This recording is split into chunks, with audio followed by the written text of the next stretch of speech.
Yo.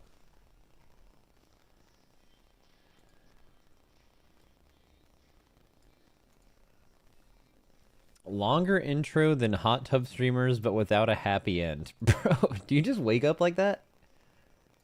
I guess you could crank your shit to this screen, but probably, I mean, maybe that's your thing.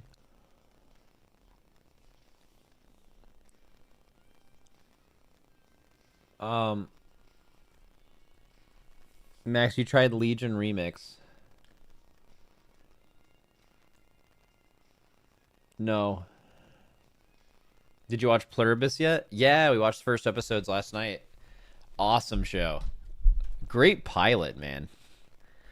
I was like all the way in, like the whole episode.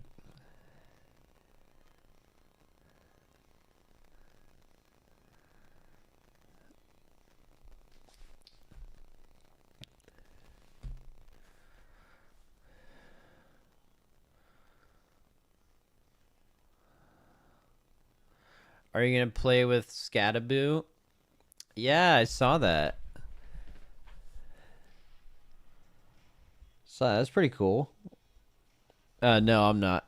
I have this issue where like, you know how like you care about how everyone cares about like other people's opinion of them. So like, what I never want to be seen as, and this has definitely hurt me a little bit in my career, probably. I never want to be like a clout chaser. Like it's disgusting to me to do that. So like, um, like if there's people where it's like, oh, you get to play with Cam Scataboo. Like now that people have already done it and I wasn't organically there, I can never do it because then there's someone out there who could be like, he's just trying to ride the hype train, and I can never have anyone think that.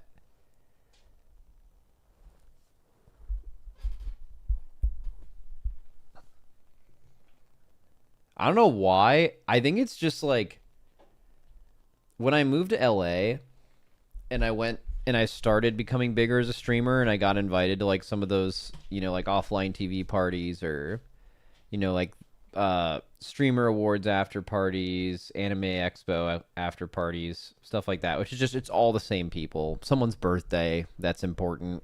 They're all there. And just seeing people in the area just be so blatantly like the only reason I'm talking to you is to grow my brand, or like that's the motivation. It's like everyone walks around the party with a number over their head, and the number is like how many followers people have or how important they are, and they're just trying to network with people that have higher ones than them. I mean, it's and after seeing that, I just like I think that's the most disgusting thing ever. Which sucks because like if you're in my position, you should do that because it's objectively good for your growth. But I just find it to be fucking corny. Like really corny. So um uh so I'm like kind of anytime I could do anything where it's like this will be good for you, but but someone could think that I never do it. Did you by any chance meet Mizkif? I've never spoken to Mizkif. I've seen him at a lot of those things, though. He's always there. I mean, yeah. I mean, I don't know him super well, but he comes across like that a little bit. But I won't speak on that confidently because I don't like know that dude. It's possible he's less like that once you get to know him or something.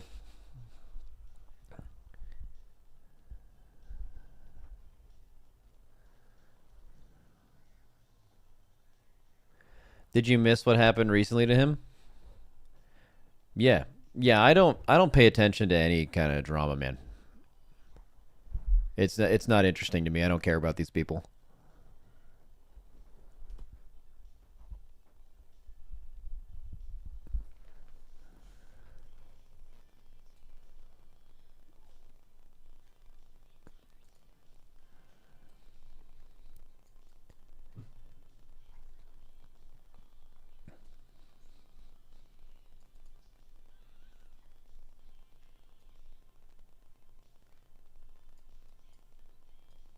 These are just work parties. It's fine.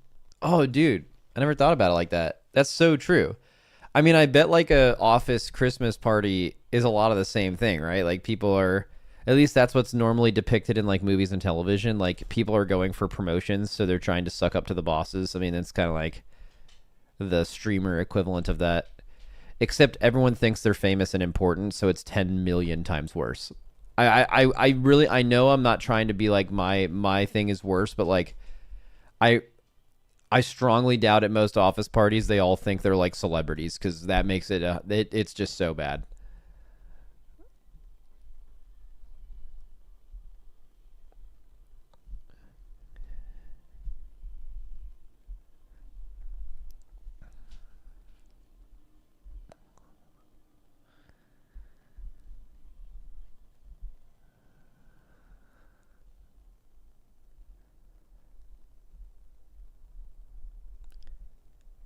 I always get too drunk and ruin my life at office parties. Yeah, that'll do that.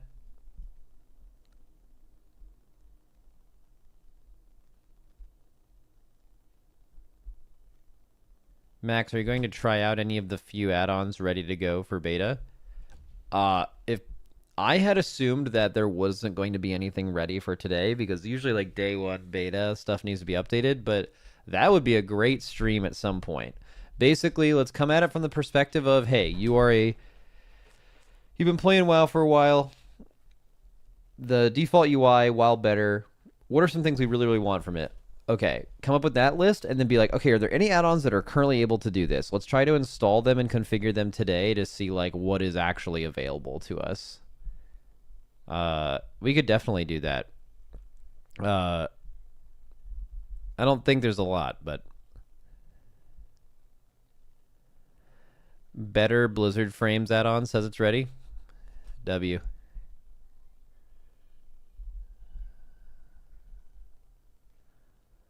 Plater is also set up for beta. Oh shit, yeah. I mean, I'll set all that up. I'm gonna add on Andy.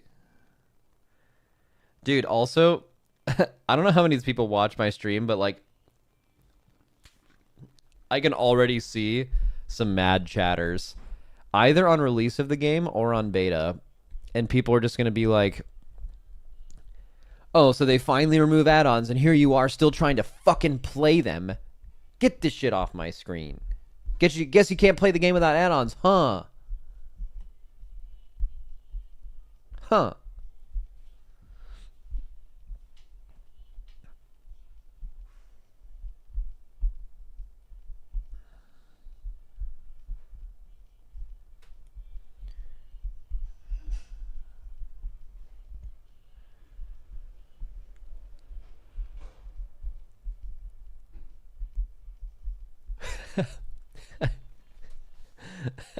What a chatter, bro. The guy who posted longer intro than hot tub streamers, but without the happy end.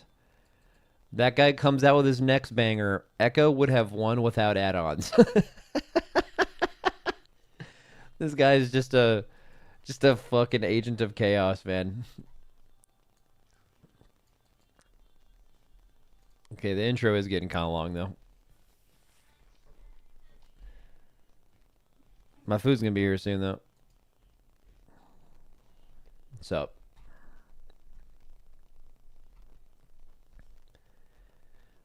Why's a little rep laying next to the door?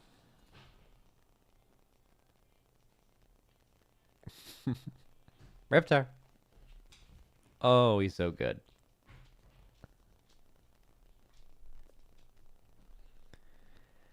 Damn, is it time for a new background or does that only happen on release? I had actually been using the Dragonflight background for multiple years. And then I used one for the War Within, right? I had the Hallowfall zone thing. But I went back to the Shadowlands one recently because it just objectively goes harder than the rest of them. Do you guys remember this cinematic?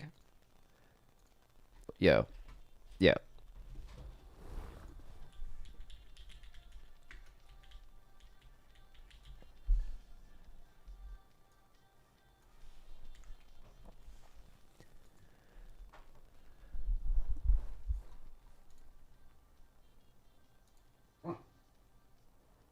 check this out. All right. It's a little loud. We're not going to watch the whole thing. We're just going to watch the part where she cranks the hat in half and explodes the sky. Is a prison.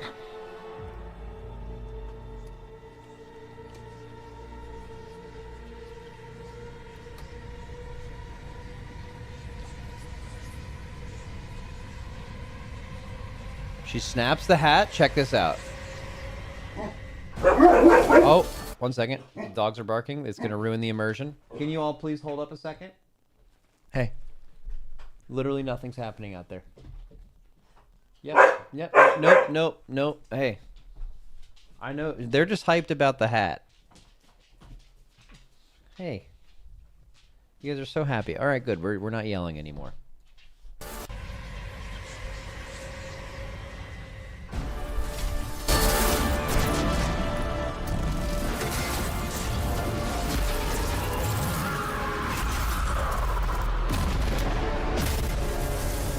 Dude, I mean, that's just... That's insane.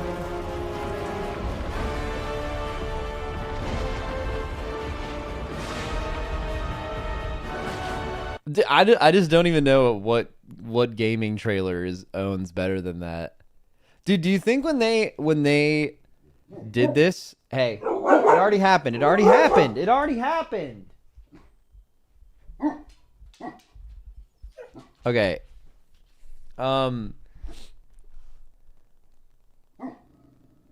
But dude, do you think whoever animated this was like, I cooked, bro? Right here. Whoever animated this, do you think they were like, bro, I cooked? Just like they showed this to everyone they've ever worked with.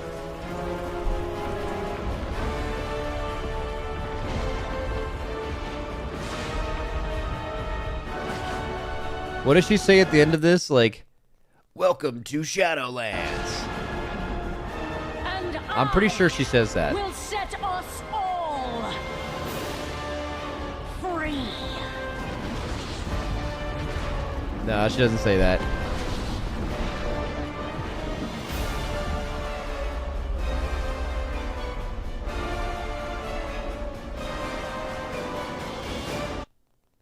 The music goes crazy too.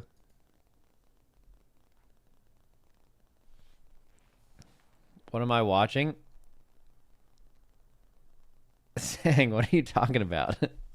We're talking about old WoW cinematics, man. Oh, my food's almost here. All right, so before you guys flame me, I know matcha tastes like shit, but there's this one place that makes it near me, and they do like some strawberry powder, crushed strawberry powder on it, and also some like strawberry something in the bottom. It's like strawberry matcha. Shit owns. It actually owns. Matcha just needs like a little bit of like fruit in it, and it's good.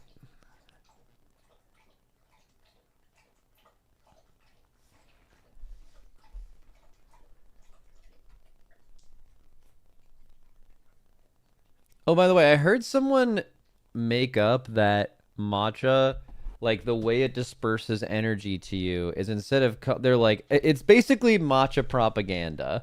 They were saying like, here, let me see if I can find it.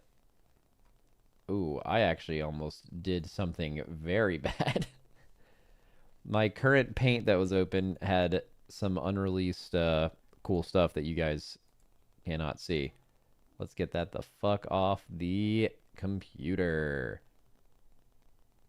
And we're good. Okay, so.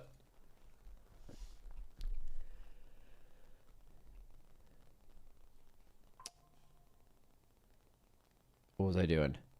Okay, yeah. So is this big matcha just coming up with some bullshit? Here's basically it. So like, here's the amount of caffeine on the left, and here's the time over the right. They're like, coffee gives you a big spike of caffeine, and then it just falls off, and then you're mad and you're bitter. And then the matcha thing I saw was like, oh, it's a smooth release of caffeine over time that that like it's more smoothed out. It's less abrupt. It's less, you know. And I read that and I'm like, that sounds excellent. But it also sounds like it was made up to support. This is Big Matcha. It's a ploy by Big Matcha.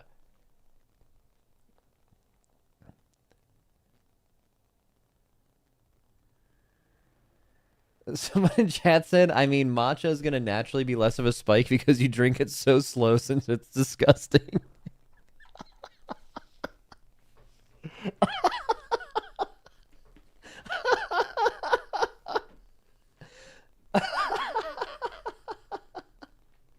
It's so fucking good.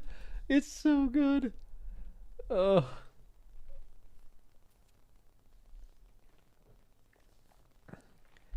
No, real shit, I only drink Monster, though. Fuck all other caffeine. Okay, so I know that if I were to, like, go live on stream and be drinking a Red Bull, I think Monster, I would be getting a talking to. They'd be like, you can drink that, but maybe not on stream, right? That's what they would say. Okay, but how come I'm allowed to drink coffee and matcha on stream? Is coffee a bigger competitor to Monster than Red Bull? Think about it. Should I be yelled at?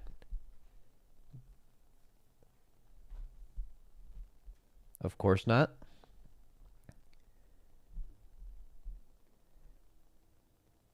No. I mean, guys, you guys are all saying obvious things. Red Bull's also an energy drink. Yeah, I know all of this, but like, you know what I'm saying, right?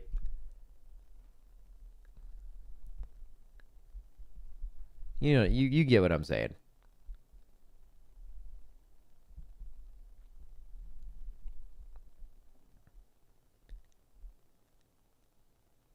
That's like saying you can't use a smart fridge because you're sponsored by Alienware.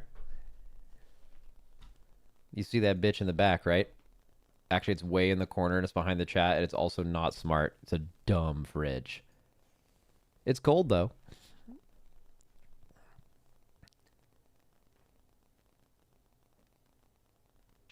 Max, people who drink coffee are old and don't slam white M's. Yo, can I say something?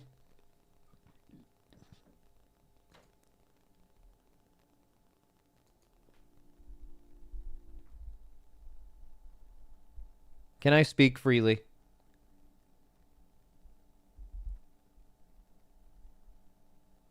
All right. This is going to offend some people. Okay. Guys, if your go-to monster is the white monster, you have just simply not tried the, like, 20 flavors they've also made of Zero Ultra Monster. There's just, like, 10 of them that are better. I know some of you guys are like white M pilled for life, bro, but I promise you, just go to, and this is no slander to the white M. It served its purpose. It brought us into the world, right?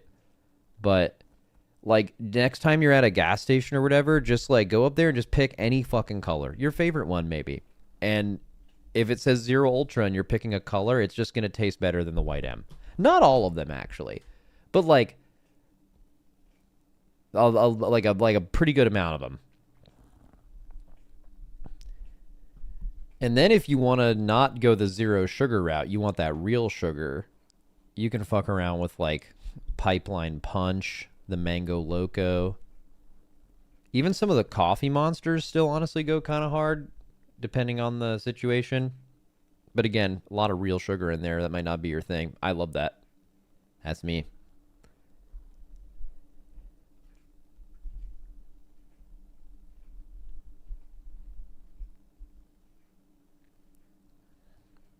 Max, what if someone said you can't speak freely? That's like saying not to offend you, but then saying something offensive. I don't know. I never thought about that. I just assumed when I said, I'm not going to lie, when I said, who's beeping? Oh, my window's open. That's not like in my house. That's like a truck outside. I'm not gonna lie. When I said "Can I speak freely," I was not looking for what any of you were gonna say. I was gonna rip that shit no matter what.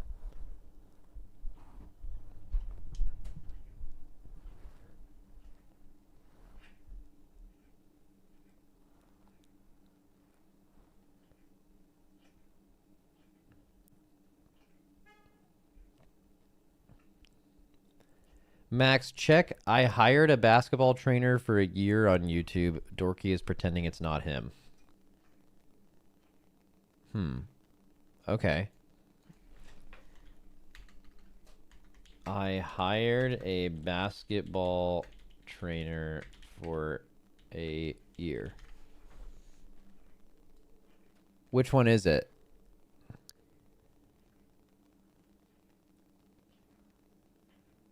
Top one? Today marks 1 year since I started working Oh my god! out with Journey, my old roommate from college. He's a trainer now, but he started for the college basketball team and played basketball pretty much his Yo! entire life. I, on the other hand, was a Dork!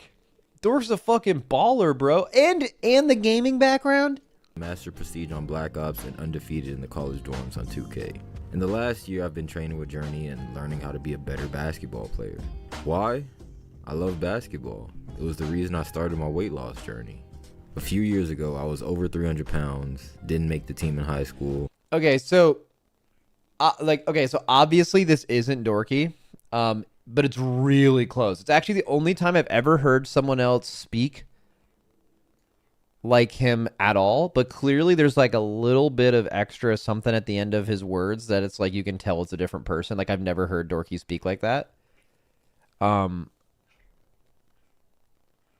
it's so close. Like Dorky's a very unique voice to me, and this is the only other person I've ever heard that sounds like him. I, on the other hand, was a master prestige on Black Ops and undefeated in the college dorms on 2K. In the last year, I've been training with Journey and learning how to be a better basketball player. Why? I love basketball. It was the reason I started my weight loss journey. Yo, real shit though, if you're ever trying to lose like a lot of weight, getting like really obsessed with a sport that is like a high cardio investment sport, that's like the number one way because it's so fun. You know, like comparing like becoming obsessed with a sport that makes you run around a lot versus like running on the treadmill. I mean, the fun levels are just, it's astronomical. A few years ago, I was over 300 pounds, didn't make the team in high school, and as I got older, I realized how much my weight was holding me back from reaching my potential. I know I'm still not going to the league, but let's take a look at how things went over the past year and see if I made any progress. Before we get into any... Nah, we're not watching this. But I bet he's great. Shout out other Dorky.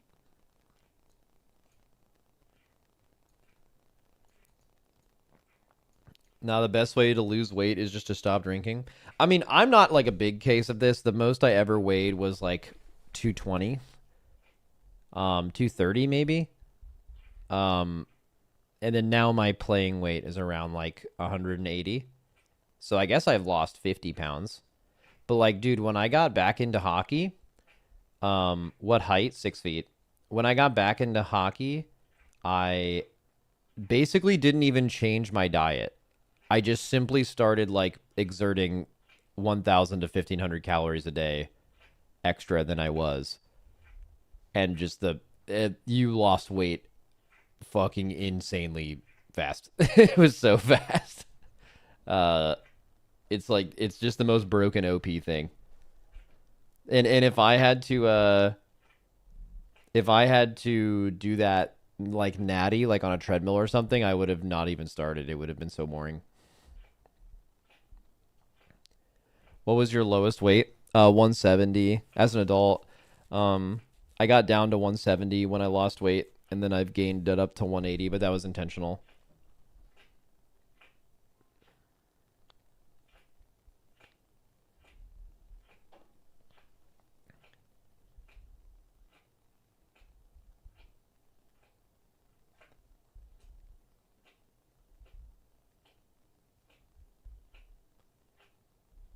My lowest weight was 6 pounds at 0 years old. Bro, I was a fat baby.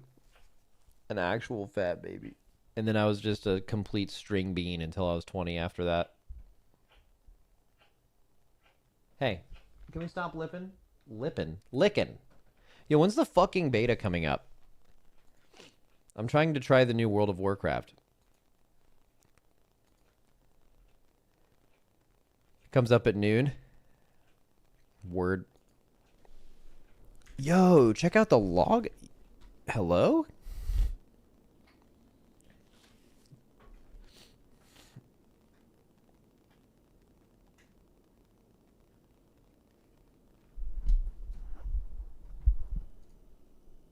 It's kind of sick.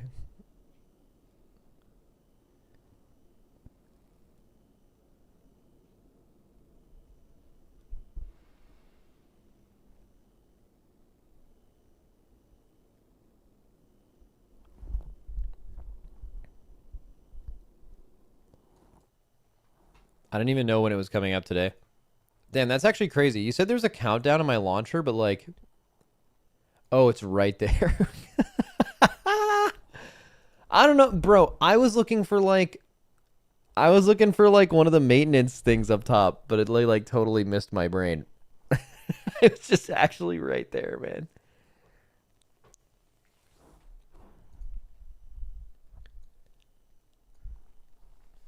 Is my food here yet?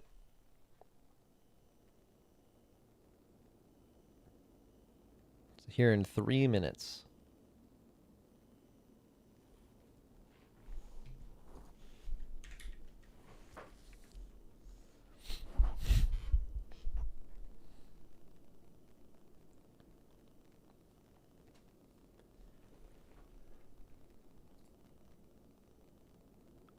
Oh, you're right. I can remove these games, the bar of games.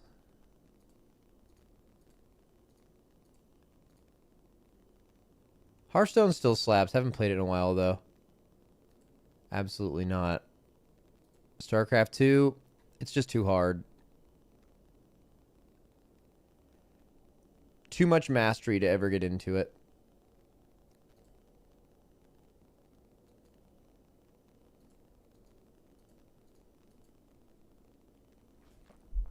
HOTS is making its return at BlizzCon. Dude, I feel like HOTS should have never died. They just like didn't get it. Like League and Dota are these like competitive MOBAs that play totally different than HOTS. And HOTS is just it's like a casual scrap MOBA. And they tried to just make it like the other ones. I feel like it should have just been its own thing.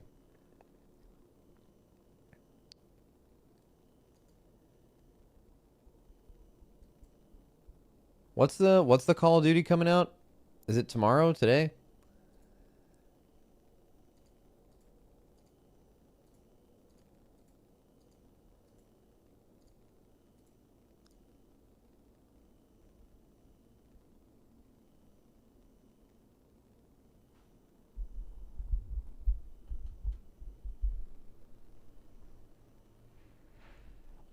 BlizzCon 2026 going to be Liddy, HOTS Classic Plus, Last Titan, etc. Oh yeah, isn't BlizzCon... Didn't people buy tickets for the BlizzCon this year already? Or next year, I mean?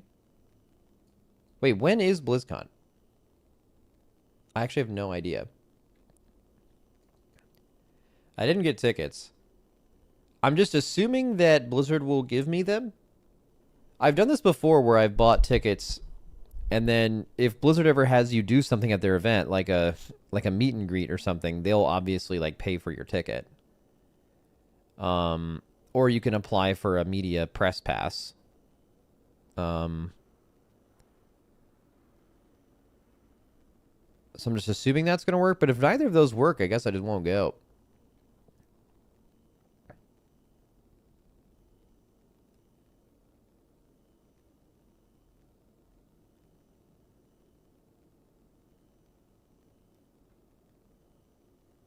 Max, there are data mined beta changes on Wowhead. Yes, in the format you can't stand reading. I'll just wait for them to post it. We're chilling. Also, I have to eat my food. My food's almost here. Actually, wait. Let me check. They might have posted in the... See, there's like Discords where you can find this information where you can sign up for this stuff. Oh, it's literally right there. Okay. You know what? Before my food gets here, let me fill out this media pass thing.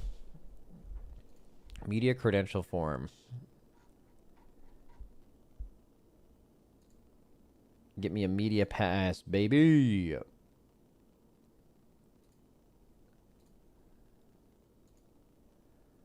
Personal information. You guys want to know all my personal information? We can actually get into that if you guys don't, like, steal my identity or whatever.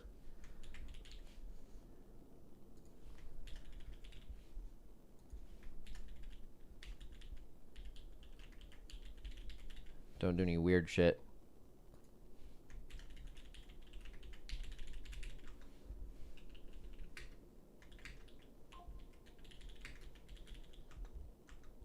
Do I apply to have Franck as well?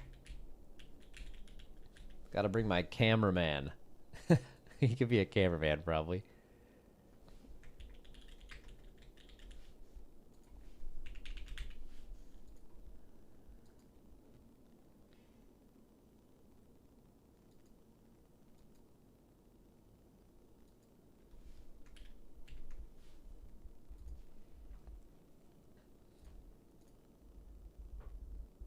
Please provide us with the following information. I have to get my... Oh my god, dude.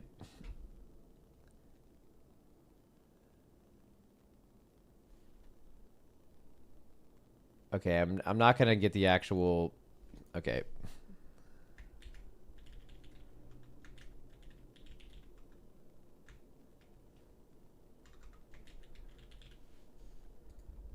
I do not have a blue sky.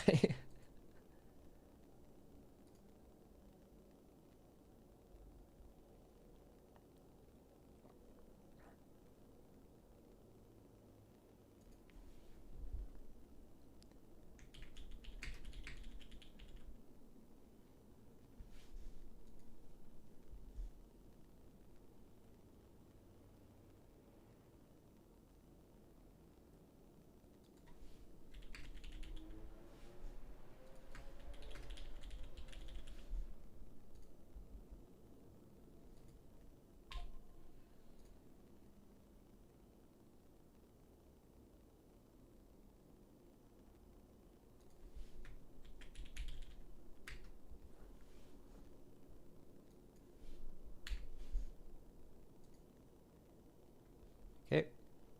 It's sent. And my food's here. Be right back. We'll look at these notes in a second.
Bro, Dorky got cooked in the comments of the latest Potty C.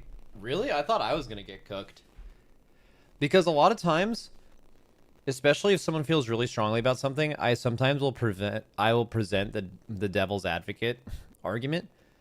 And in that podcast, the devil's advocate argument was like, you know what? Maybe Blizzard isn't being too greedy, which is like not a popular stance. So like, I just assumed people weren't going to understand the devil's advocate thing and just be like, fuck this guy. But if Dorky's getting owned, that's crazy because Dorky's entire argument that podcast was Blizzard greedy. We expect Blizzard to be the worst because they fucking are. That was like Dorky's whole bit.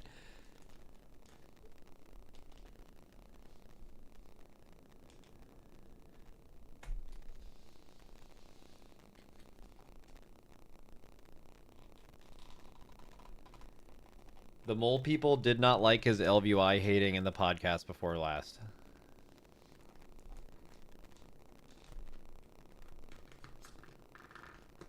The top comment is that Dorky has Patreon tiers more expensive than a WoW sub.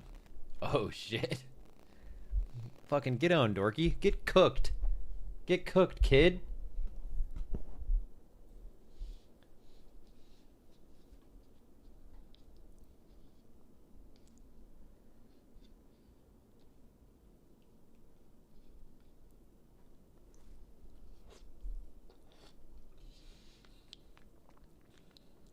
Dude. Dude, my mic's going crazy right now. What is causing this?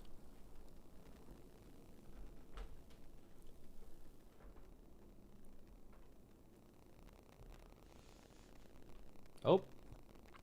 My whole graphics card is taking a shit right now. 1 second.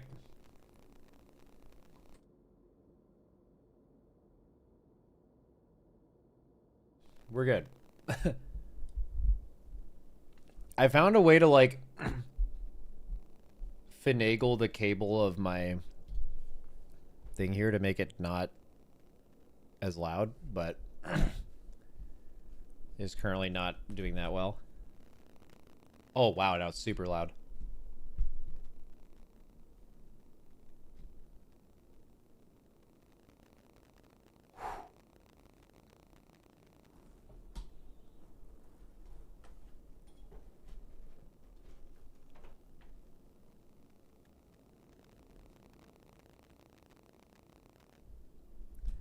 Moving a cable to make the GPU not as loud is probably not the play. No, I don't even want to bring it up because every time I do, there's a bunch of like wannabe electricians in the chat that like tell you exactly what it is, and I know. Basically, I know my electrical situation's fucked. I spent a lot of time troubleshooting it. I've replaced my mic, my cable, my mic stand, my audio interface, my entire computer, literally everything to stop it. It all happens regardless. It's something to do with like the grounding in the like outlet or the power, the UPS it's connected to. I've tried anti-grounding cables and all kinds of attachments. Nothing works. Ground loops, none of that works. I just need like to call an actual electrician, but yeah.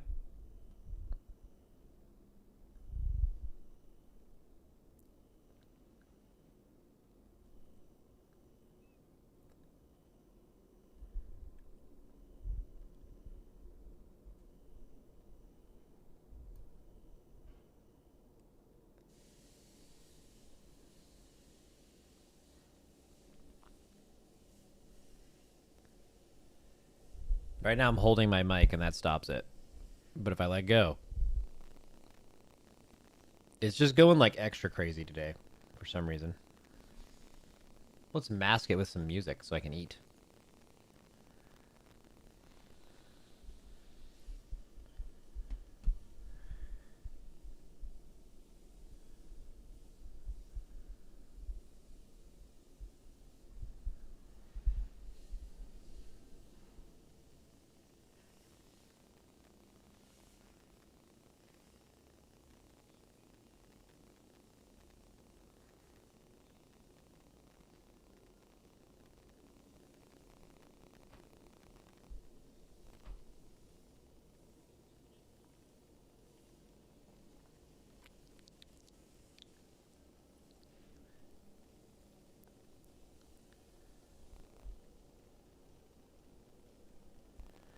What is it? If it stops and you hold it, find something else that also stops and attach it perma?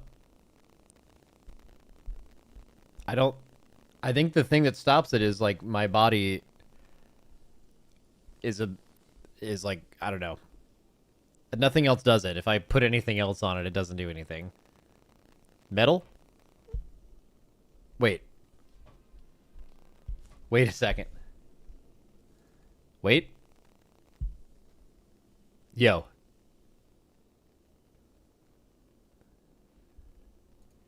Soda can. Oh, it's still attached to me. Fuck. Fuck, I'm holding the can. Damn it. But I mean, I was holding the hat. And that doesn't do anything. Bro, I will tape a can to my mic, bro. I will. That sounds fucking stupid, but I'll do it.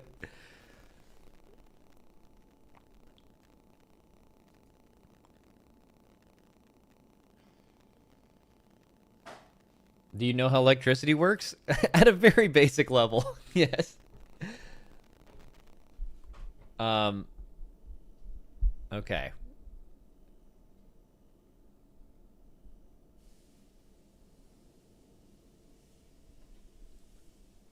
Could feasibly me taping this... Wait, I need to, like, find a way to stop hold... Can I, like, turn this a certain way and, like, rest the can on it?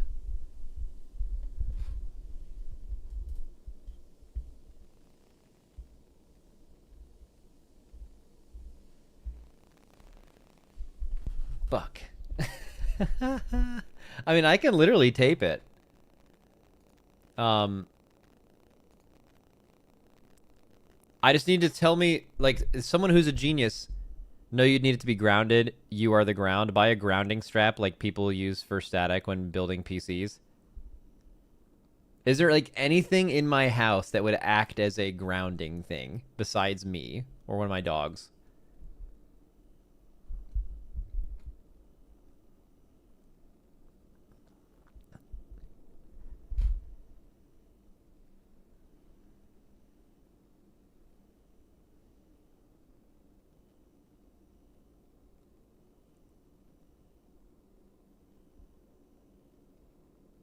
Copper wire. Wire metal that touches the mic and the floor / desk. I don't know. It's just cooked, man. Sometimes when I jimmy the cable, it just makes the sound way less bad. But also, it can make it a lot worse. Like here. It just got worse. But...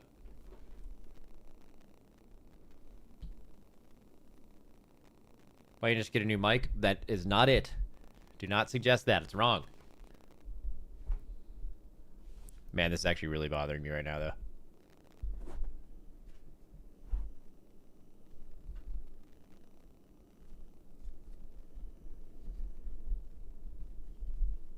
Maybe your cable is fucked?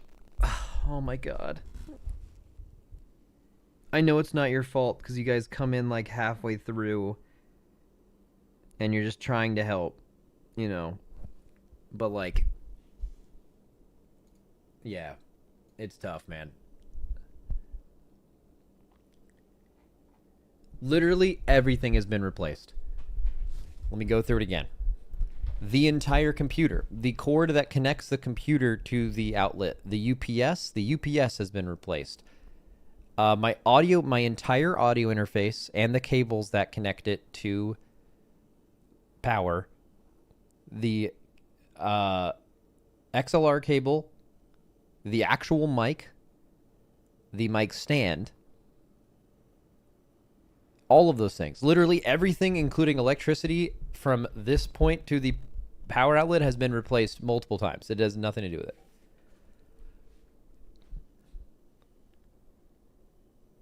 Could be legitimately an issue with your house grounding. It is. I'm almost positive it is, because we had a guy come in and install a security system, and it started right after that. And he was doing some electrical stuff. But yeah.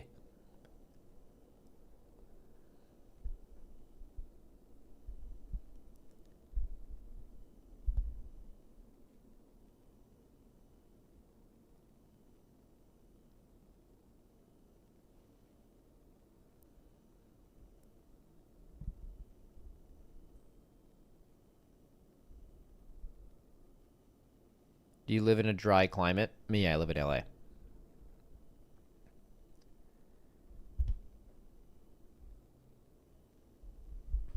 So I'm a little confused right now. When I open WoW and I go to the realm list, beta is down. Oh, internal alpha was up earlier. No longer shows up anymore.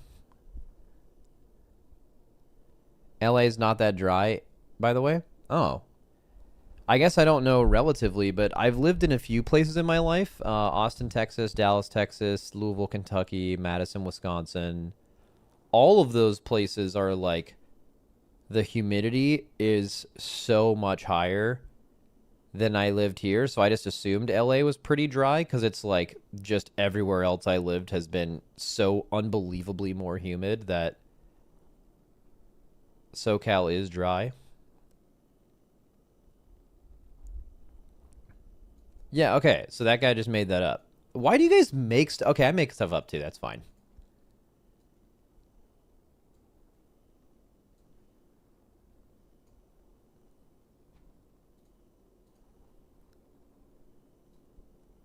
I think today, until I can figure it out, I'm just going to hold my mic. I'm going to be the ground. But I have to eat.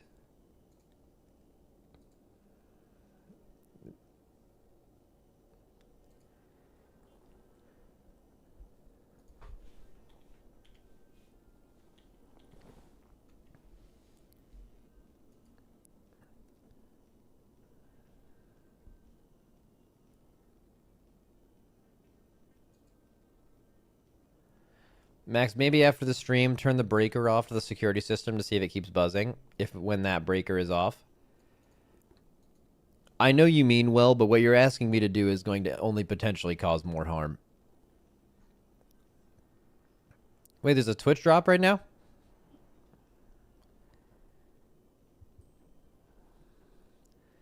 Time to put drops in my title, even though it's obviously implied.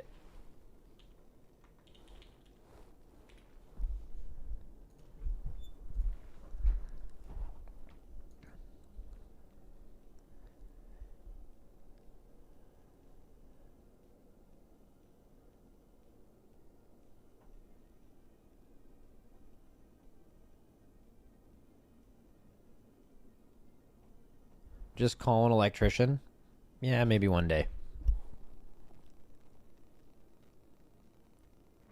Max, done with Fellowship? Nah.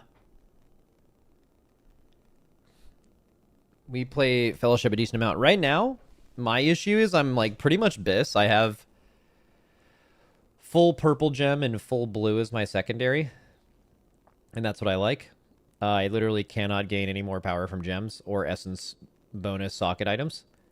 And I'm just waiting for the rest of my group to get that for us to like really push. Because the rest of them still just need power. Did you raid some arcs? No, I didn't do arc raider. I don't do extraction shooters, but apparently that one's pretty good. Might play it. Right now, the issue is the people I would play arc raiders with are Ben and Lip. And Ben is still doing dumbass PoE for another week or something, he said.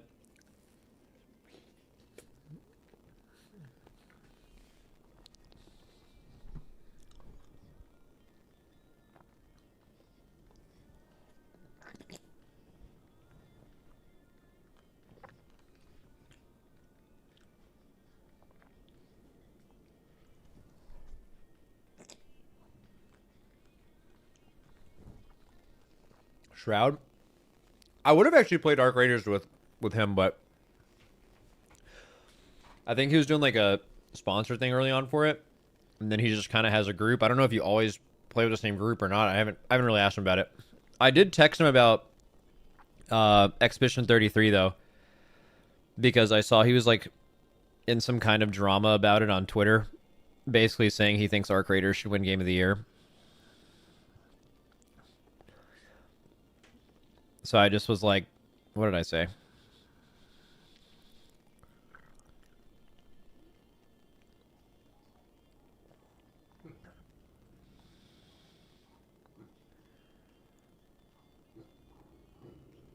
Oh, I said Expedition 33 does crank crazy, by the way. Purely gameplay as well. All these geeks hype it up for the story, but it's just insane gameplay. That's what I just wanted to tell him about the gameplay because I feel like he thought it was all good for the story, and people do love it for the story. But like, as someone who doesn't give a fuck about Expedition 33 story, like literally halfway through the game, one of the characters just disappears mysteriously or like evolves or something into a new version of the character. Who knows? And then, and I didn't even know what the fuck was going on, but it didn't matter. Like that's the kind of game where I changed my party layout, who was in the party, and like the talents and the build they were playing, like probably 200 times in that game.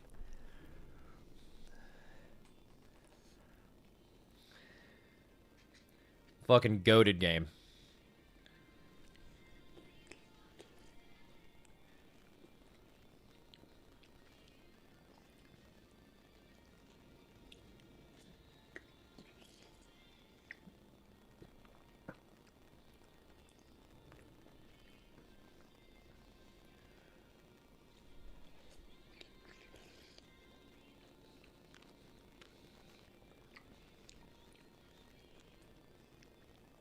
What are you eating? I'm eating some overnight oats with a little bit of honey, some almonds, bananas, blueberries, raspberries, blackberries. I should have just said assorted berries. Some chia seeds.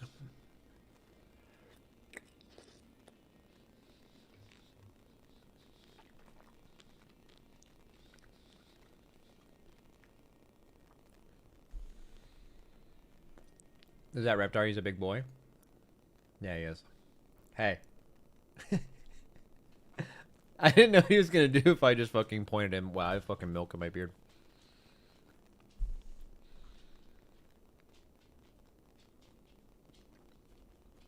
Bro, the beard's getting sloppy. Oh, yeah, for sure. Yeah, 1 second.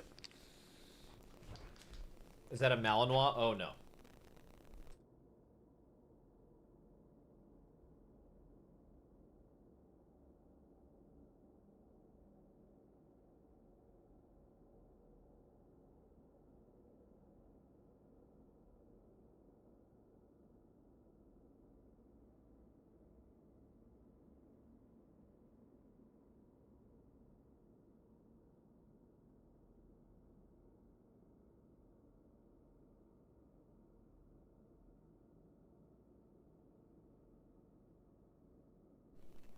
Max, ground loop isolator on Amazon. I already tried it, bro.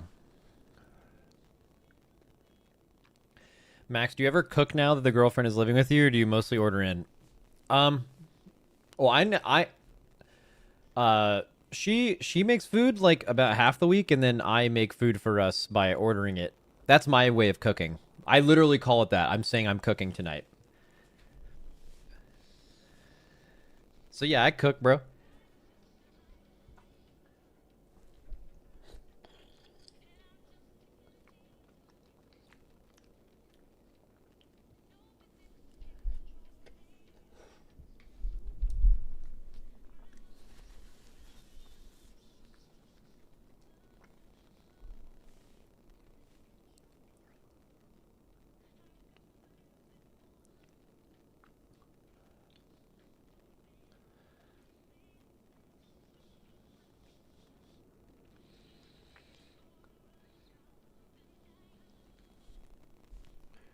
What are these dispel icons? So, like, if someone needs to be dispelled, they have this little icon in the top right of their raid frame. And there's, like, a little glow. Or that's a poison dispel, I guess, specifically.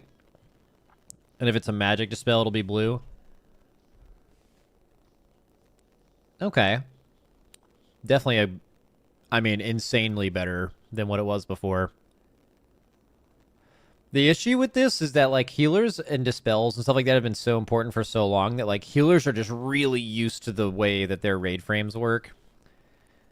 You know? Like, I think there's levels to this. Like, it'd be nice if there are add-ons that can customize what a dispel looks like for you. But then, like, what I think is too far is, like, weak auras not only showing you dispels, but they're glowing the one that you should dispel. And I'm glad that's gone, I think. Like, that's kind of bullshit, right? Like, there's 4 debuffs that go on the raid, and there's 4 healers. But now we have this weak aura that no healer has to think about which one to dispel. They're just going to have one person glow, and an add-on's going to figure out which one they should dispel and tell them. Perfect example of where weak auras have gone too far, right? But I still think that players should absolutely be able to customize the way that information looks to them. Like, healing in this game is so hard, man. That having, like, the visual stuff be making it easier for people is certainly a good thing.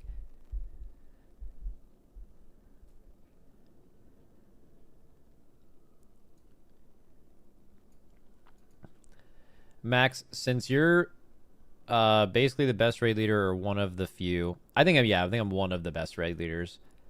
Have you put much thought into other jobs you think you could do that you would be the best in the world at? Probably nothing. I think I'd be a really good coach of, like, any sports. If I cared about a sport as much as I cared about WoW, I think I could be really, really good at that. But here's the issue with that, is I wouldn't have played, and you don't need to be a player to be a great coach. But, like, I think it really helps me in WoW. Like, my role in the guild now, I wouldn't be as good as what I'm doing if I wasn't also playing at this level for a very long time as a player. Like, I'm not saying, like, they listen to me because I was a player, because I think that's a thing in sports, is, like, you respect coaches more, kind of, that used to be players. At least that is, like, conventionally considered a thing. Not always, but, like, you know, most of the time. But, like, I genuinely wouldn't be as good at decision-making if I hadn't done it myself, right? So I think about that with other sports, that I don't think being a coach in another sport that I become obsessed with is really in the cards, because I didn't play at the highest level in that game, and for me, that would probably make me think I wouldn't be as good as someone who did.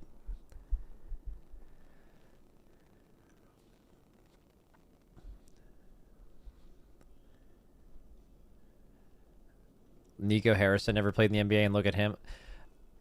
You're talking about being a GM. I have actually no interest in ever being a GM or a president of operations at any sport. That's like a completely different skill set, right?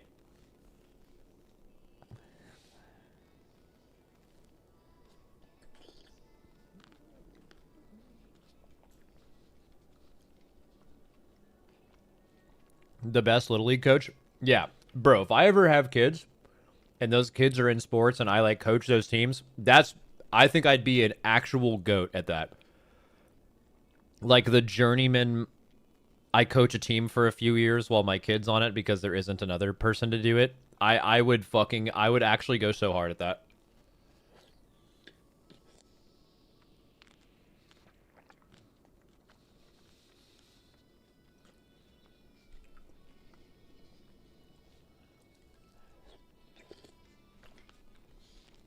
Look at Gretzky as a coach. No, you're missing the point. Like, it's kind of the same thing as gaming, where I don't play games casually. I do it to be as good as I can possibly be. When I'm saying I would struggle coaching something else because I haven't had the experience of playing it at the highest level, I'm not saying that someone who has played at the highest level will default be a better coach than me. What I'm saying is the version of myself that would have played this at the highest level and is now a coach would be better than me now. And knowing that I would never be as good as I could possibly be would make me not even want to do it, because that's all I care about.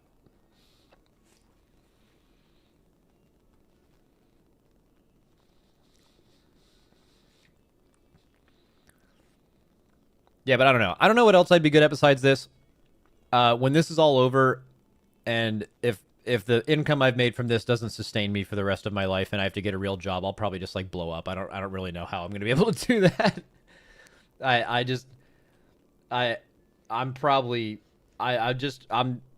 Guys, I'm good at exactly one thing, and that thing is extremely randomly has been, like, pretty successful and has been nice. But I think I just got really lucky. I don't know how good I would be at other stuff. Now yapping, I can yap with the best of them. I can just straight up talk for a while.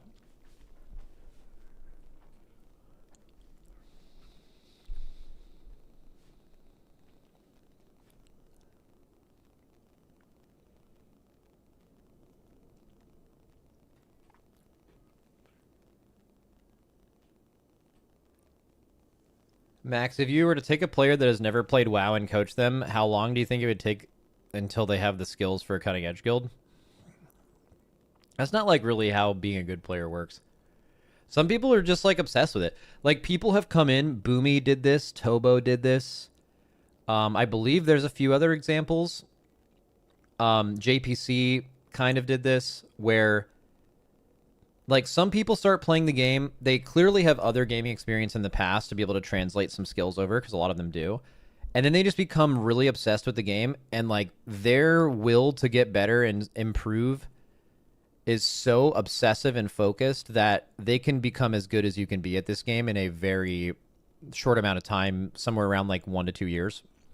And they can go and they can be in a world first guild like in that amount of time. That's like so rare. It wouldn't. Here's what I mean by that. It wouldn't have mattered if I coached either of those players. They would have been no better than they were because they were using 100% of their effort at getting better and doing the research for themselves. Like you can't teach that. You can't. You just have to be wired that way to do that. Like for example, I could coach 2 different players to getting better at this game, which again, it just sounds weird even saying that. And one of them could be amazing and one of them could be like not good. And it's because one of them cares and puts the time in and the other one doesn't, you know? Like I don't know.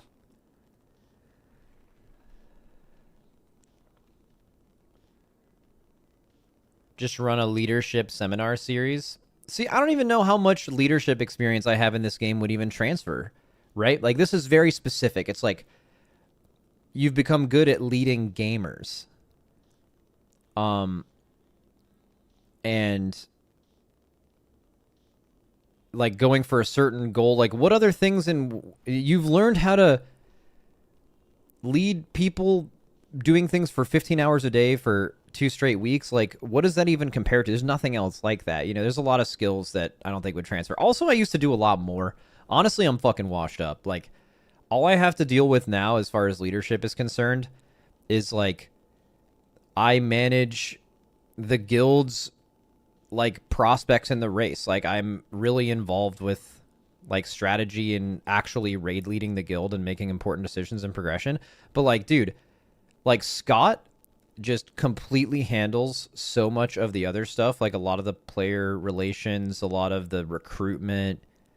Bubba and our analyst team are like so locked in on like the add-on side of things. Like I'm honestly like so much. I've become very narrow in that like I just focus on the thing I know I'm really, really good at, and I've delegated pretty much everything else to people that are better than me at them. To where I don't even really do all that shit. I'm sure there's a lot of like leaders who do a lot more than me. Basically.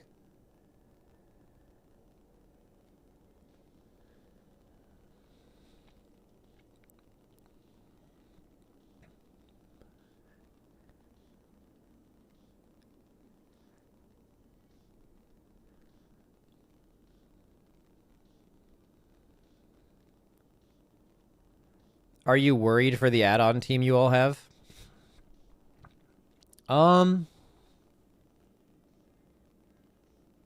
So like yes and no.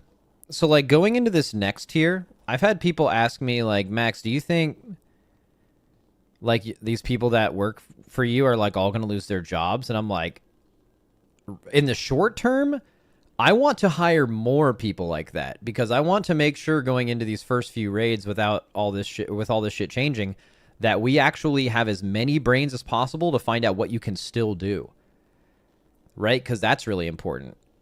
Like just being like, well, none of this stuff works anymore. Let's just go full natty. You might be missing some stuff and you might lose because you missed out, right? because there is still the availability to do some stuff like that. Not like crazy week or assignment stuff. Just like, like for example, like Plater has a working version today, shit like that. Like, so there's still ways you can still do whatever you can to be better. Now, in the long term, once this stuff gets shaken out, are there going to be less need for people developing stuff? Yeah, maybe, and that will suck. But also, a lot of those people are just really smart. Like they'd be able to be really helpful in other ways to where, at least maybe I'm being optimistic, but I would hope that we would keep most of them to be able to help us in other ways. But yeah, I mean, realistically, yeah. I mean, if it's a job to be a add-on person or any kind of tech person in the race world first, and they remove a lot of the tech, obviously, we it might not be worth us paying for that anymore. The value wouldn't be there. I don't know, but I try not to think about that. It kind of sucks.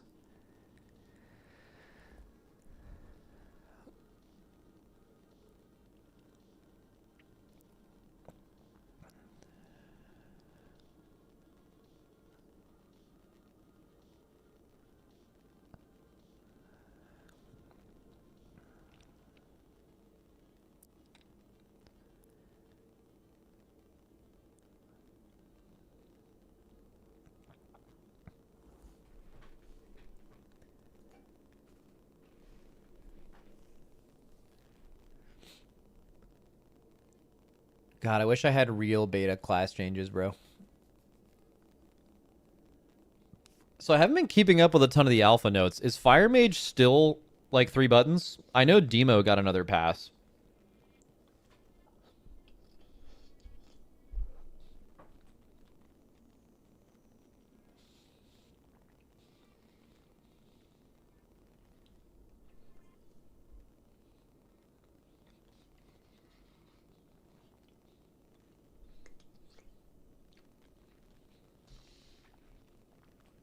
Oh, also, what is there to do today on beta that's like different from alpha last week?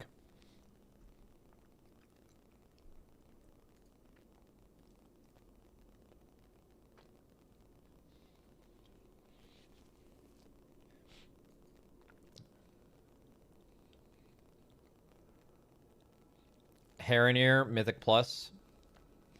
Mythic Plus? I doubt Mythic Plus available. I mean, yeah, obviously it's open to a lot more people.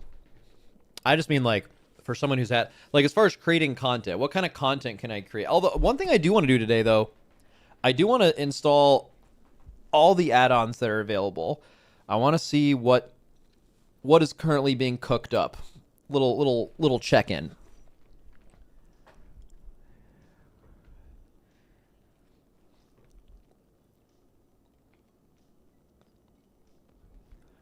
I mean, if I run out of stuff to do, I could definitely game some Fellowship for a bit, too.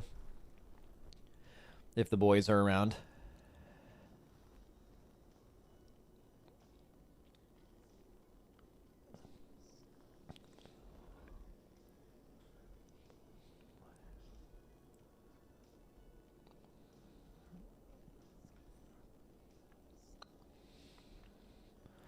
I want to get into Fellowship, but I hear it's rough if you do it fully solo. Yeah, it's I mean, you could say that about literally every game ever. Right? Where like going into this game with a group of friends versus going into it solo is going to be a lot better experience. But yeah, in Fellowship it definitely seems that way. I don't know, like would I log on and play Fellowship solo? No. Would I log on and play it with a group of friends? Like insanely, yes. It's just I don't know. If you like WoW type gameplay, if you like ARPGs, and you like logging on to do ARPG seasons, usually with some friends, you're going to have a really good time. Extremely good.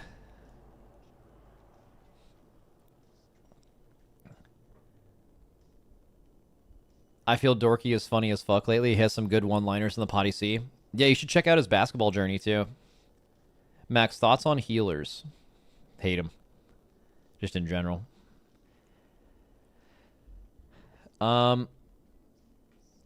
Looked at Platinator. This is the kind of nameplates add-on Blizzard should do it. Okay.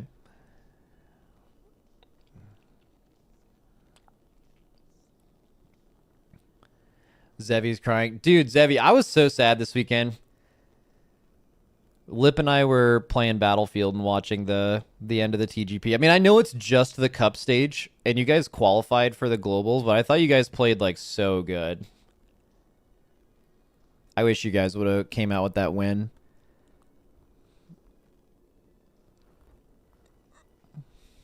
I think the scoring system's kind of weird, right? Like, I don't know. Like, you guys had faster times in 5 of the 6 dungeons or higher keys done, but because the key happened to be a 24, that supersedes all other tiebreakers. But also, like, you guys could have just timed the 24 and won. So, like, you as a competitor are never going to be like, we got fucked or whatever. But as, like, an outside spectator, although I'm certainly biased, like, here's an example. What was the key? Here's the issue I have with the scoring system. What was the key that was the lowest timed key of all of them? The highest one done for that dungeon. Wasn't it like a 21 of some of them? Or a 22 maybe? Is it 21? Was it Arakara 21? 21 Priory or Floodgate? Okay, so here's my issue. If someone had timed a 23 Floodgate, 2 higher than the highest one, would that have been the hardest key done that weekend? The most impressive key timed? I think the answer is yes, right? It's 2 higher than what anyone was able to do. In fact, you could even argue it's impossible. But let's just say someone did it. You would have still lost if you were tied with another team just because they did 24 of another dungeon, even though that 24 is easier than the 23.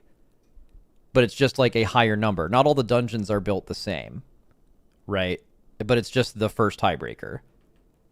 I don't know. Something about that is just weird. It wasn't global, so it just doesn't matter. I guess they lost like a little prize money, but I just don't understand how. Maybe what might be true is 2 different things too.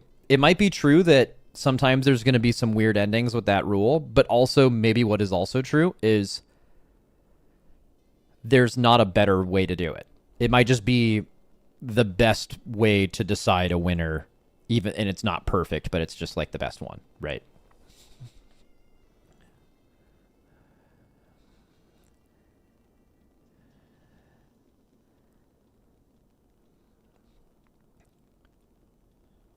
I'm glad they played well though. They did look really good.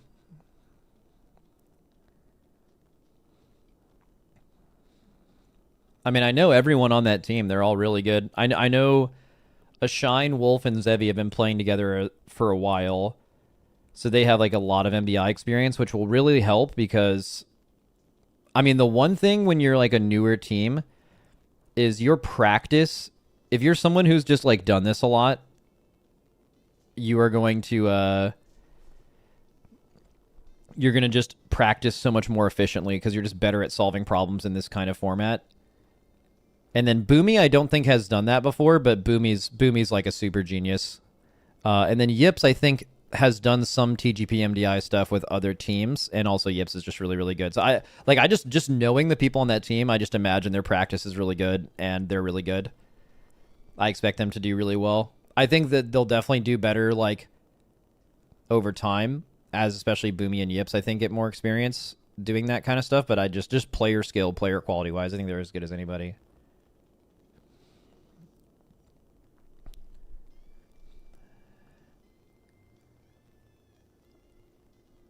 Max, do you think Dorky would be able to keep up in a setting like the Liquid Race World first? Dude, probably not, honestly. Because, like, I've heard he takes, like, really long serial breaks and then just comes back, like, hours later when people are spamming Mythic Plus, and I just don't even know how we would deal with that in the race. Ashine is one of your best signings. Oh, yeah. Yeah, Ashine's a beast. So, like, Ashine this tier was playing ranged, and he's normally a melee player. Even though at this level you guys might be like, everyone should be able to play everything. But, like, a lot of that stuff totally matters. This game's so hard at the highest end. No one can play, like, everything at the highest level. So, like, we were asking him to do something a little out of his comfort zone. Not to mention that the Race to World First is so hard and so different that you should always want to put your players... If you were doing the smartest thing possible, if you can do this... You want to have anyone doing the race for the first time on their main and doing the most like relatable thing they've done by far. You do not want them to multi-role. You do not want them to multi-class. You want them to play whatever they're the best at because there's a huge learning curve. So he ended up playing range, which he admittedly is like less comfortable at than melee. And yeah, I mean, he did awesome. He basically ended the tier in a position that I think most players want to be in, which is he's just a player that you want to make sure is in your raid comp. Do you guys do this before a tier maybe as like guild leaders? You like go through what your roster looks like and then you start slotting in people that are like, I don't care what the meta is. I don't care about balance, but these people need to be in a raid. That number might be 7 people, might be 10 people, might be 15. It depends on like your skill parity of your guild and whatever, but like, you know, you want to like fill that list. And then you're like, well, these people are good at these things, and maybe if this class is good, we can slot in these people. But then like there's the list of people that you like definitely this person needs to be in the raid group. I think a Shine absolutely is one of those players, which is pretty rare to do after your first raid. It happens, but like it's not super often that happens. Yeah, I mean he's definitely like really good. I think he's got a little brain on him too, which you're never going to see a ton of when you bring someone in the race, because you don't want like too many cooks in a kitchen. And especially if you're like newer to the situation, you kind of just like focus on yourself. Not to mention in your first race, that's like, you know, that's pretty much all you're ever asked to do because it's so involved. But yeah, he's great. I mean, we've been trying to get a Shine for a long fucking time, and so has Echo. A Shine has been... I don't know the answer to this question, and I kind of hope he's not here right now because I'm glazing him a little bit, but like, I bet if you were to go through his chat history, I bet he has been getting offers from Echo back when they were Method, back when we were Limit. I'm pretty sure he has like offers to join the Race World First back from like 2018.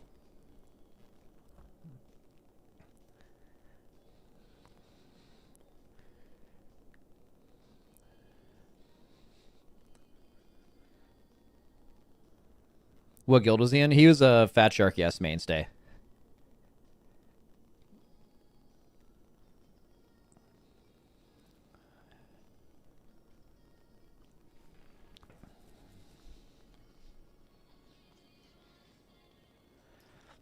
The main thing to do with your roster is to make sure you recruit them, you remove the most toxic people. Oh, you mean like just in regular guilds?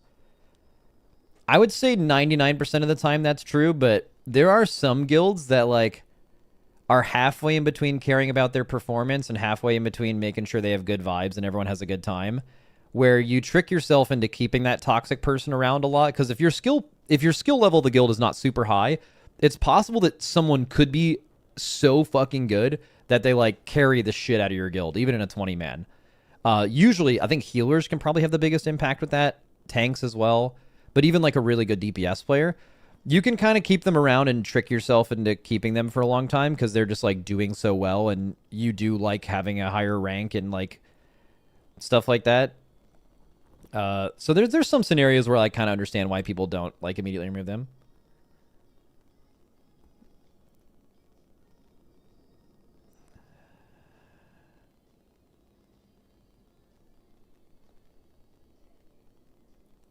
Fat Shark Yes is just a Race World First training wheels guild at this point, like Envy was.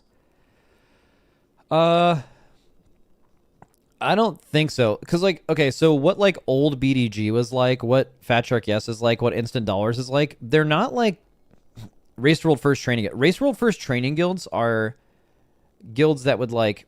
By the way, the beta's coming out in 2 minutes here, so we're probably going to, like, wrap up this whole conversation, but...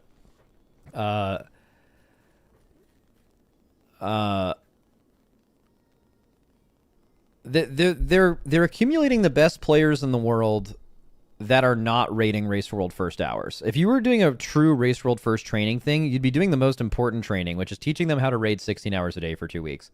There are guilds who have done that. Like Imperative was like kind of doing that for a while. BDG was kind of that. Method recently was kind of that. Pieces was kind of that. Those are like the Race World First training guilds. Right? Those are the guilds that are like literally training you to do the race world first, right?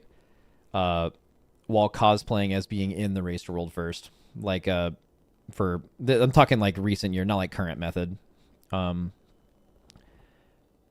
like those other guilds are like just accumulating a different kind of player. There's a player that's really, really good at WoW that literally cannot take 2 weeks off of work every time raids come out, and they raid nighttime hours. And those are the players who instant dollars and Fat Shark Yes gets. So a lot of the times when we're recruiting players from those guilds, we're just trying to recruit the best players, and a lot of times they have some of the best players, like clearly, that's true.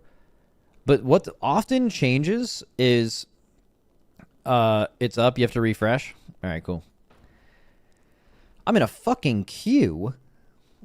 What often changes is they now have an available schedule. Maybe someone is in Fat Shark Yes while they're going through university, and then like they graduate, they don't have a job right away, and they're like, I can actually do this, and if I'm ever going to do it, it's going to be now or something. I think there's a lot of that.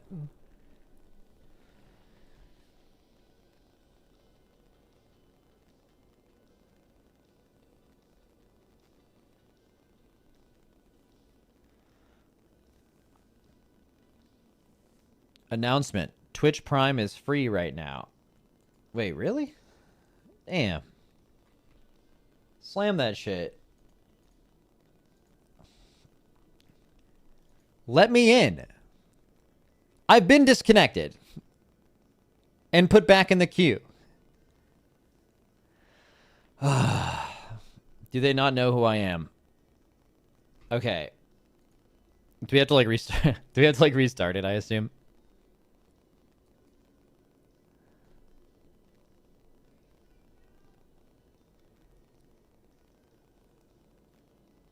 I'm assuming this is a restart angle.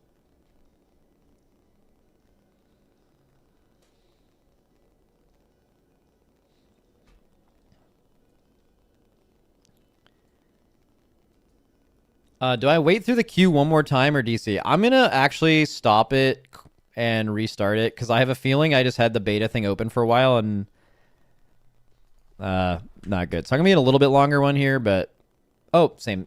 We're good. It actually holds your spot.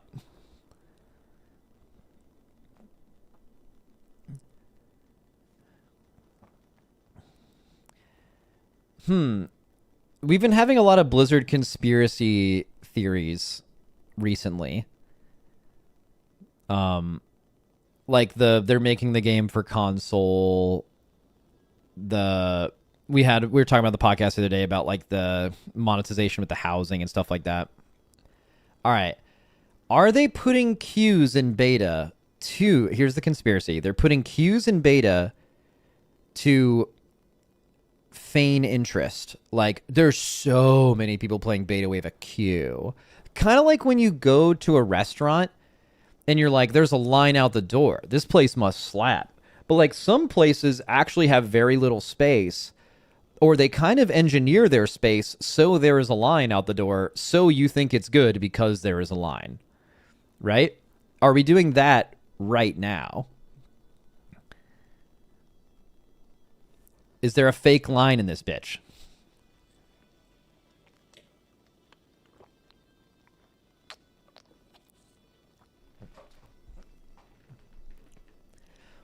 Is it really true that all kinds of tea just disperses caffeine more evenly than coffee? I really feel like this is a ploy by Big T. Big T is getting away with some crazy shit. Like, there are places that sell tea with debris in it. And that's the whole point, and it succeeds. I'm just saying that, like, Big T has gotten you all to buy into some crazy shit.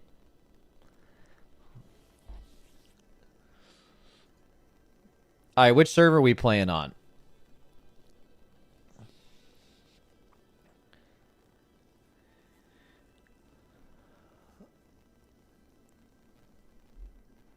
I guess it doesn't matter. Everything's... You know, we were filming some Patreon bonus content last night, and somehow the topic of, like, the nostalgia around your realms mattering came up.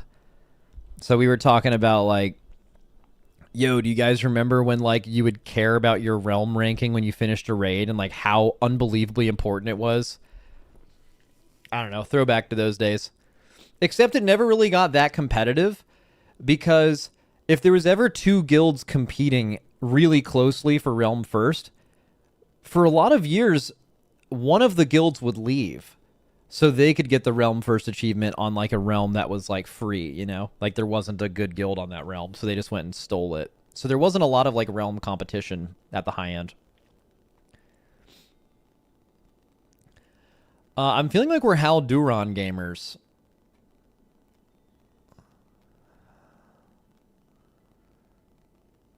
Oh, can you copy characters? That'd be kind of cool.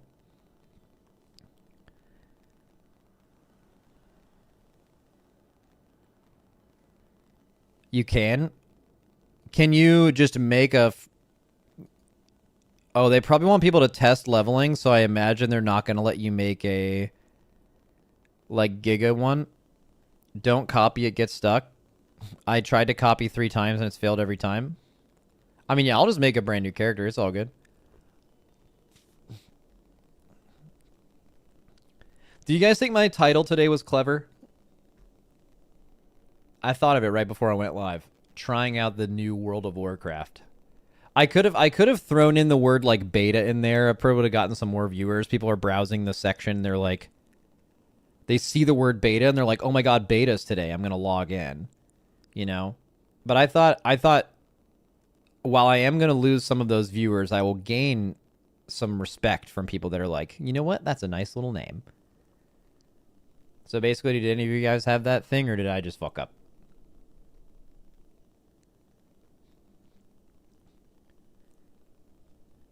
That fuck up crazy?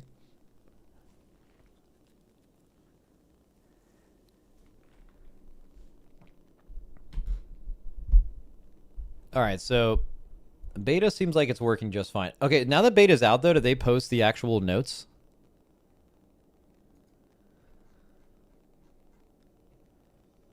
Oh, yo, midnight beta test development notes. Yes, they did. Yes, they did.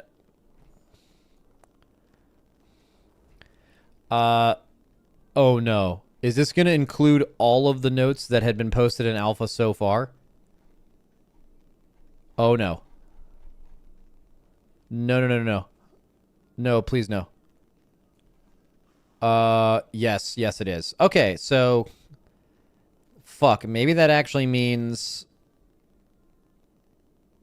that this data mined post is the only one that's going to show us what's actually new. I mean, I can probably skip most of it. Like, basically, everything like this can be skipped. Like, when there's been aura buffs, what happens over time is, like, do you guys know when it says, like, you'll read a note one day and it's like, Frost Decay has been buffed by 5%. What happens is they literally put an aura buff on the class, and a lot of these notes are just, like, resetting these aura buffs after they make a bunch of, like, fundamental design changes, which is fine. There's nothing wrong with that. So, like, this is meaningless. Like, for me, passive aura buffs in any direction or nerfs, completely meaningless until you see what the tuning is going to be right before it launches. So I can skip like almost all that. It's more like talent changes. If you scroll to the bottom, it's just the beta notes. Oh, word? Real shit? Is it still black screen? Okay, while it's waiting for black screen, we'll do that.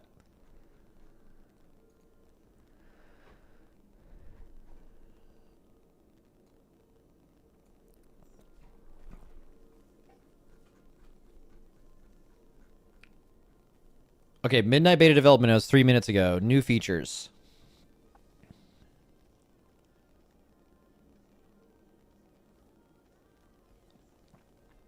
Frost Decay is so undertuned on alpha right now, they destroyed it. Undertuned doesn't matter. Not fun and like your builds being dog shit and the gameplay being bad, that's what matters. Because tuning in beta can change instantly. Like if you have something that plays really good, but it just seems like the buttons aren't doing damage, bro, that's like one patch note away from being normal. That doesn't matter. And honestly, I don't even think that they don't even think about tuning for like a really long time. Because it's just not a priority, right? Like you go through the base design and then you start making it tuned. Like a little pyramid.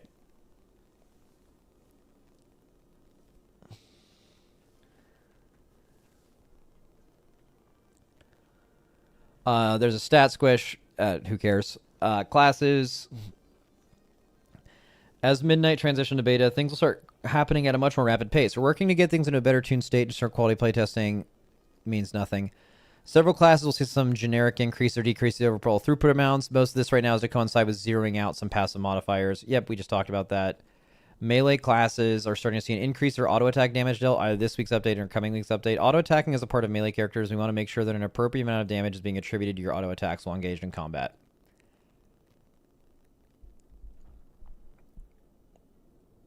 Okay, so that's fine. But if we're talking like auto attacks are doing like, okay, basically I'm cool with this because I just think auto attacks right now are actually completely useless. Like they're basically nothing, depending on the class, but mostly nothing. But I do like the idea of when I press the button I'm pressing is doing the damage a lot more than like it's happening by me just swinging my weapon and I'm not really thinking about it. Like there's a balance there though. Like it not being irrelevant is cool. But, like, for example, no one wants to see auto attack and be, like, 20% of your damage. So, there's a level here. All healers had a 20% increase in their damage dealt this week. We're monitoring the rate at which they can compete content while solo and felt that this boost to their offensive throughput would be appropriate.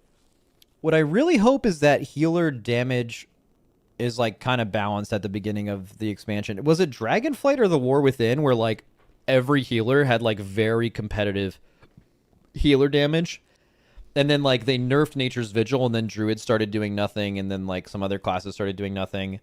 They had it right at some point, and then they kind of goofed it.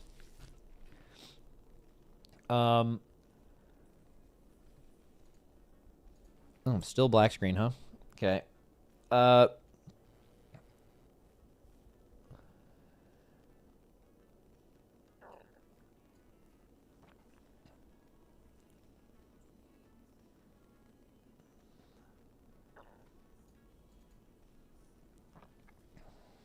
I'm just browsing.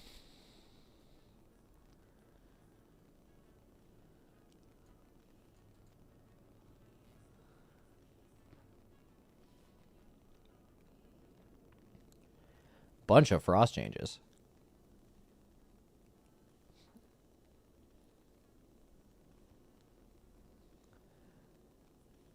Oh, this is interesting. New class talent. Chi warding. Wait, it says not spec talent, class talent? What does class talent mean? Does that mean on the class tree? Is this a Mistweaver specific class tree thing? You heal for 3% of magic damage taken? I mean, so it's not like a DR, but it's basically if it doesn't one-shot you, it's a DR. Kind of. If a fight is like purely magic damage. Oh, it's in place of kick. I see. That's definitely good though. I mean, I'm pretty sure you're going to take that talent all the time.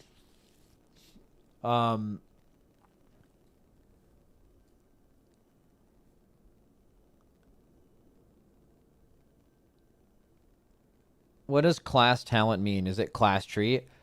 Well, yeah, the reason I'm asking that question is this is in the Mistweaver section, and it's actually kind of rare that classes have spec-specific talents in the class tree. Actually, there's only like 4 classes in the entire game where that's true. Less than 30% of the classes in this game, that's even a function, right? So I think, I think that's a fair question to ask. A little confusing at first. Checking the game. Can't do anything.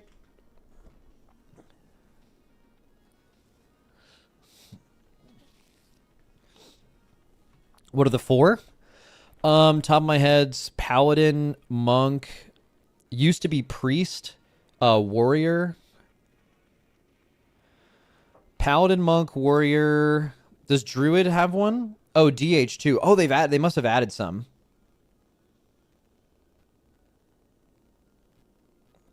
Oh, maybe there's a lot more now. You guys are saying Shaman as well.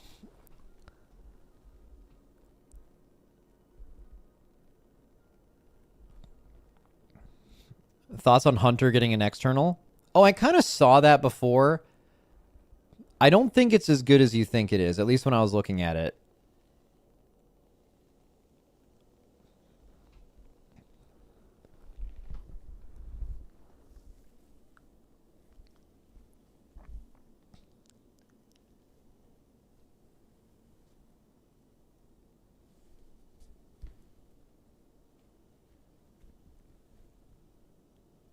You're in. Checking. Still not in.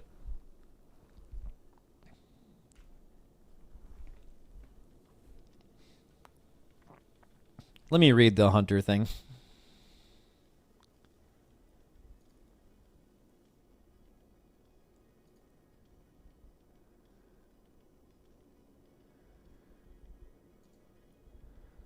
It's like down here, right? What's it called?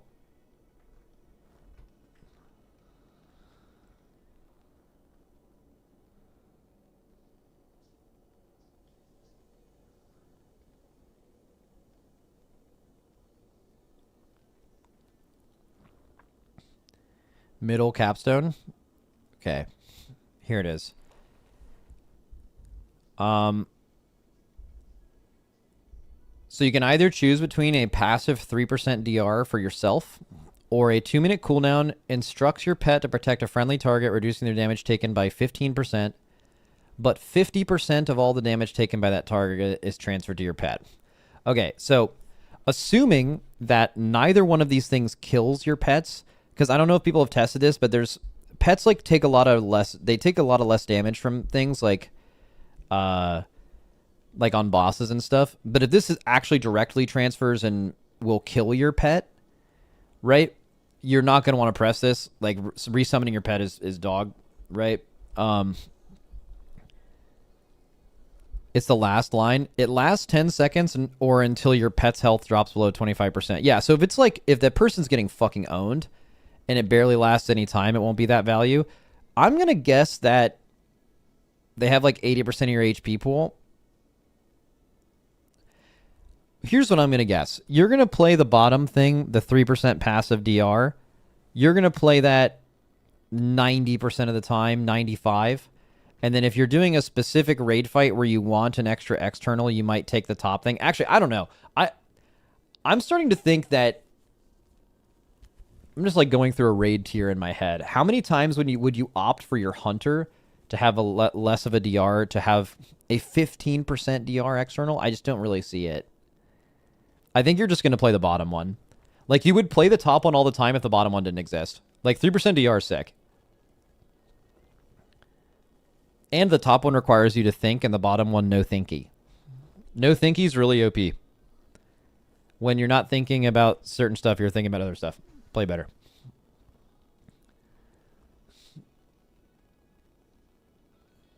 The top is just a PvP talent, most likely. I think it literally did used to be a PvP talent. Now it's just available in PvE as well. There will definitely, like, okay, will there be a time this expansion where a hunter takes Roar of Sacrifice on purpose and it's really good for, like, a certain raid boss or something? Or, like, to live a high enough Mythic Plus key because you just don't have enough externals to live something? Maybe. In fact, I would just say, at least in raid, yes. But, like, you're still going to play the bottom one all the time, and it's possible that, like, once the race is over, you won't need to do the top thing. No thinky. Someone said they posted raid testing dates. Oh, nice. Let's see what we got here. All right.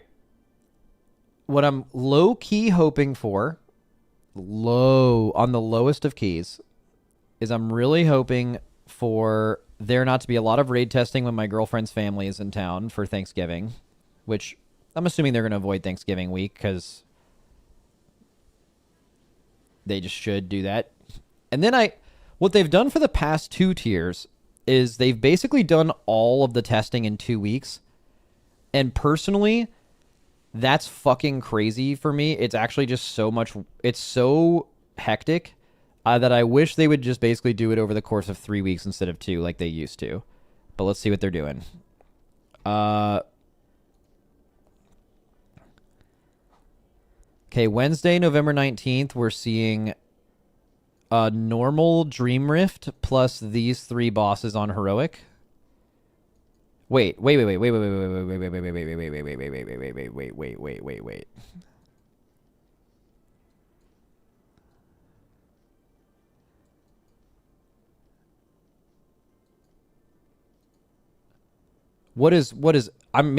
they just opening the raid on Heroic? Or is that just the single boss fight?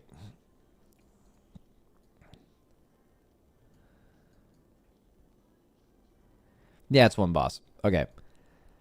Oh, that's the single boss raid. I had that mixed up with the. Yeah, I see. W. I was thinking Void Spire. So they're basically testing the Dream Rift raid, the couple Void Spire bosses, and then on Thursday, March of Keldanos Heroic, you're doing the first boss, and they're not. So I believe also they're not testing the last boss of the first raid and the last boss of the last raid, which is kind of interesting. There's going to be. So for the first, I mean, actually, this is true for the first raid ever. Basically, for many, many years, they tested the end boss on Heroic, and they have not been testing bosses. They have not been testing end bosses on Heroic since the Jailer. The Jailer was the first one that's been true, and ever since then, we've never done that. And then, now this tier, now I understand they're separated into 3 raids, but what you can kind of look at it as is 1 9-boss raid, where the second to last boss is the end boss of the Void Spire, the first one to come out. The actual last boss is the last boss of March of Keldanos, which comes out like a week later, 2 weeks later, whatever. And then everything else in between is just like split up between different raids, basically. So for this tier, for the first time ever, they're not testing the second to last boss, which is the last boss of Void Spire, and the last boss, which is... So 2 bosses completely untested, which is cool. Also, there's 1 boss who doesn't really have a dungeon journal entry, which I'm very excited about.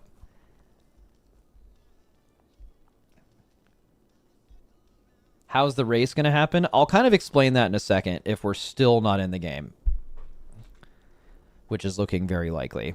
Okay, so Thursday, November 20th, I think, is right before family comes in town, so that's actually quite good. Wait, so this is nice. This is like 1 day a week. Except for this week where there's 2 days a week. Dude, that's... I fuck with this. I like this. I really like this. All Mythic is happening within 2 days, but this is still, like, I think pretty nice. Try restarting your game. Just restart. It works. Just close the WoW client and reopen. Okay. I mean, I will because I don't care, but that sounds made up, but I'm going to do it just to see. I mean, to be honest with you, I'm not really dying to get into beta. I've already been in on alpha. Like, I understand. I have some stuff to do today, but I'm not like being in right now versus we have stuff to talk about if we don't get in right away.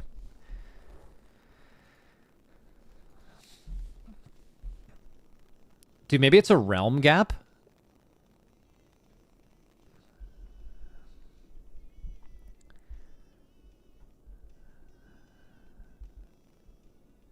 Okay, so here's the deal with how the race is going to be working. Or the few options, I guess we should say.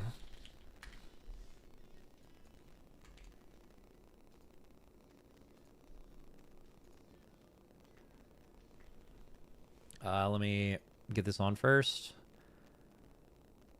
Okay, so now when I go into beta, it's saying incompatible. Okay, so now was there a beta update at some point that I missed? Sounds likely. It says it's up to date. Wrong account? It's not the wrong account, no. I'll just restart my BNet, it's fine.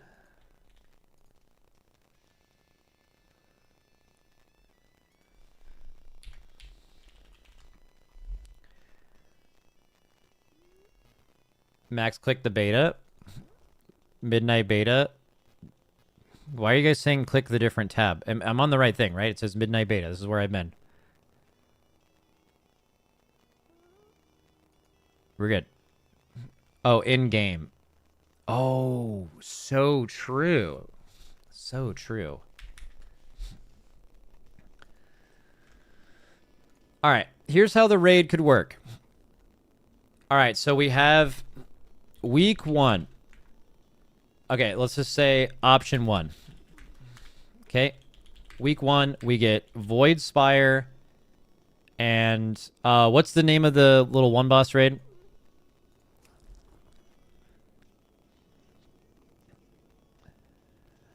Dream Rift. Okay, Void Spire plus Dream Rift Heroic. Week 2. Void Spire plus Dream Rift Mythic are released. All right. Week 3. March of QD Heroic plus Mythic. That's option 1. Okay. Option 2.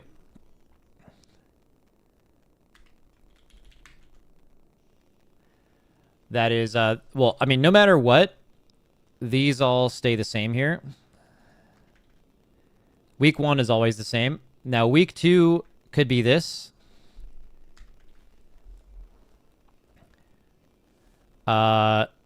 Plus March of QD Heroic. And week 3 is March of QD Mythic. I guess a nuclear, the Race World First is dead option is this, which is week 1, Void Spire. I guess I don't even know why I'm retyping this out, but is this, and then it's this. Okay, the one thing we know is this, right? Week 1 and week 2, bare minimum containing this. This is a fact. Okay. What, and then after this, we're just speculating. So, week 3 could be, and this is nuclear bad scenario. Week 4, March of QD Mythic. That would be, this would be just fucking so bad for the race. Now, if it releases like option 1 or option 2, I think the race isn't going to be that different than what a normal race is, right? Because like, think about it. Even with a heroic week, how often do we kill the second to last boss on Mythic in the first week Mythic is available? Right? Nexus King didn't die week 1. Muggsy didn't die week 1. Silken Court died at the very end of week 1, like literally at the end of the last day for every guild in their reset. But that's fine, because let's say you finished the Void Spire boss right at the end of the first week of Mythic, you wouldn't have had time to pull the next boss until the next week anyway, which is the next day. So like basically the only option that's super bad is the option where we finish all these bosses and then we do Mythic splits for an entire week before week 4 is available. That's the shitty thing. But like honestly, if March of QD comes out week 3 on Mythic, it's going to basically function like a normal tier with a heroic week.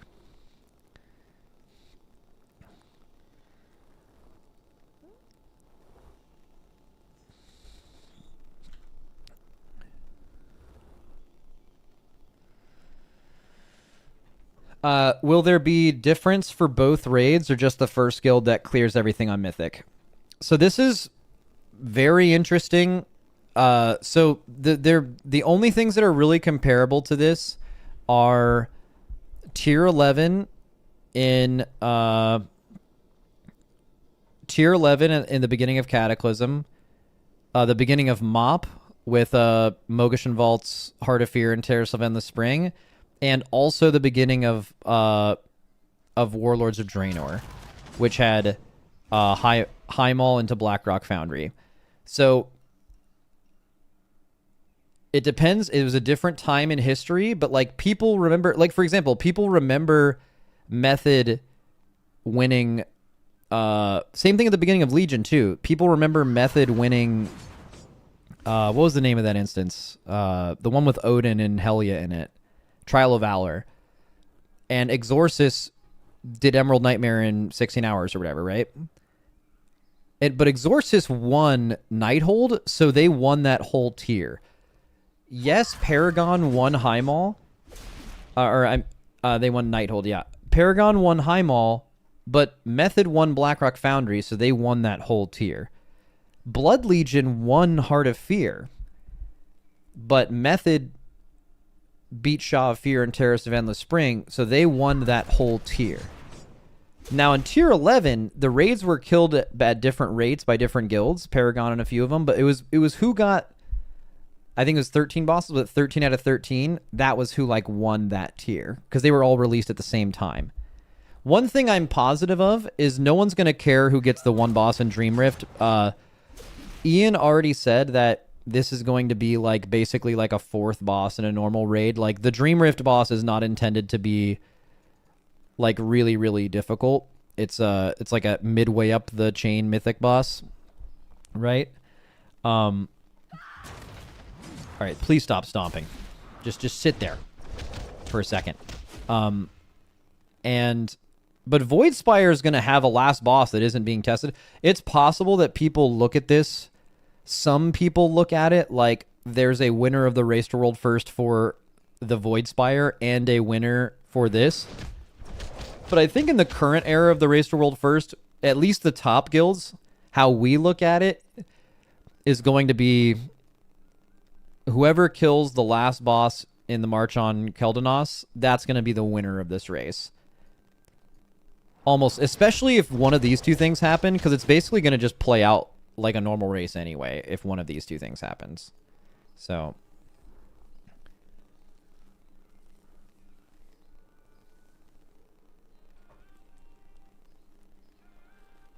all right, anyways. Oh, we don't have allied races because I haven't created a level 80 yet or whatever. Oh, is this going to create at level 1? Probably is.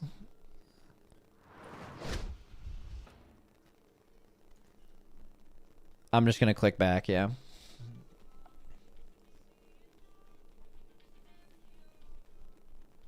What is it? If Echo kills the end boss in one of the other raids, they will think of themselves as the winners there. I mean, if it plays out like this, there will probably be two distinct... Like, option 3 is going to play out like there are two distinctly different races. Right? Like, look at Jailer. This is actually kind of interesting. Looking at Sepulcher. So when we killed Anduin, which died on the second day of the second week, which is, at that time, a normal Race to World First. That's when Sirdan Athreus died. That's like when N'Zoth died. That was a very normal time for a race to end. And we did that, right? Like, we were the first people to Anduin. And then it was like an entire separate race happened after that point. So it was like we won the first race and lost the second, but the second one's the only thing that mattered, so we lost the whole thing. That same kind of thing could happen with option 3, where, like, let's say there's like a really long 8-day race for just Voidspire and Dream Rift. That's very possible. That's how long it takes to kill second to last bosses sometimes. And then there could be another thing where this boss is potentially going to be extremely hard because it's like kind of only going to be made for the people who are there at the time, which is probably going to be us. And there could be a guild that is just the best guild for this, and then a different guild that is the best guild for this. But the reality is the winner of the second one is going to be the winner.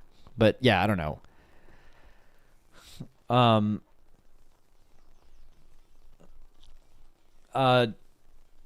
And everyone, let's see. I restarted and logged back in the new character, said it failed. Yeah, right now it's a little cooked right now. Oh, wait, now I can create a midnight level up character. I want a level 90 character. I wonder if it'll let me do that.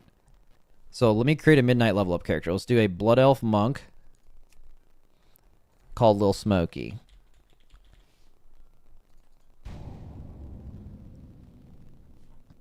It's going to be level 80. That's fine.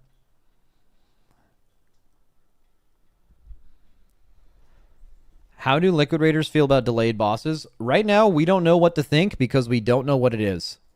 Like, I can tell you right now, if it is option 1 or option 2, I'm almost positive this race is going to play out like every single race that's ever happened with a Heroic Week. It's going to be the same. It's going to feel no different. But it might be option 3, which would, who the fuck knows how that's going to play out.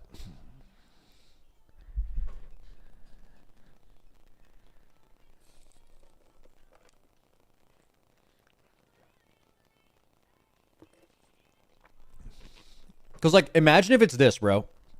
Imagine if we clear Mythic in week 2. And then we have week 3 of Mythic splits, which, if you have any idea how much more geared than we will be from the average guild. Like, you guys are normally used to seeing, like, Echo and Liquid and Method, like, a decent chunk of eye level higher than every other guild because we do more splits. Can you imagine if we had an entire week in the middle of the race to just do Mythic splits? All day, every day, 2 mains per run, full clear Mythic? We would be, I mean, just insanely more geared than everyone else. And then there comes into this predicament. If it's option 3, here's my fear, and I talked about this with Roger and Mirez. What would happen if this is coming out, we're way more geared than everyone else? They're going to do one of 2 things. We're either going to be so geared that we're going to go in with, like, the NA head start and just windmill dunk this raid, and they're just going to get fucked, right? Or they're going to make it, they're going to tune it for how much gear we have as, like, Echo and Liquid and make it an actual real, like, progression situation. And then this is going to be the most improgressible, impossible boss for everyone else, because not only are we better than you, but we're also going to be, for the first time ever, like, probably 5 eye levels higher. There's no middle ground there. It can only be one or the other. It's going to be impossible for, like, it's going to be like how Styx felt and how Forge Weaver felt week 1, but it's just going to be an end boss. And there's going to be no fucking way, right? Now, something could happen where, like, guilds won't be done with Voidspire, but in this scenario, they have an entire extra week to be done with Voidspire, which means there will be infinitely more guilds that are actually at that point, right? So, yeah, I don't know. This is basically, don't do option 3. If you do option 2 or option 1, this is basically just going to function like a normal race. And that sounds amazing. And I don't think it necessarily has a negative impact on anyone else in the game for any reason anyway. Character creation failed. Okay.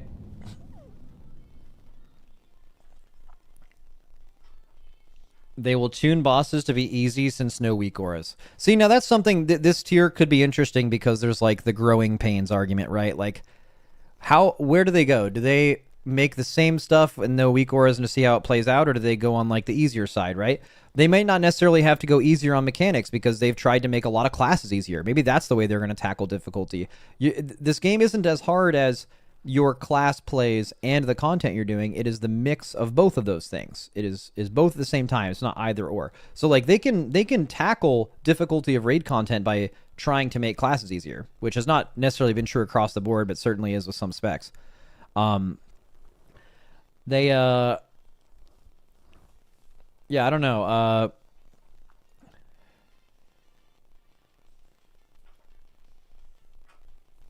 They said the reason this is messing up is because of housing and copies. Okay, I mean, it doesn't really matter why it's messing up. It just needs to not be. You know what I mean?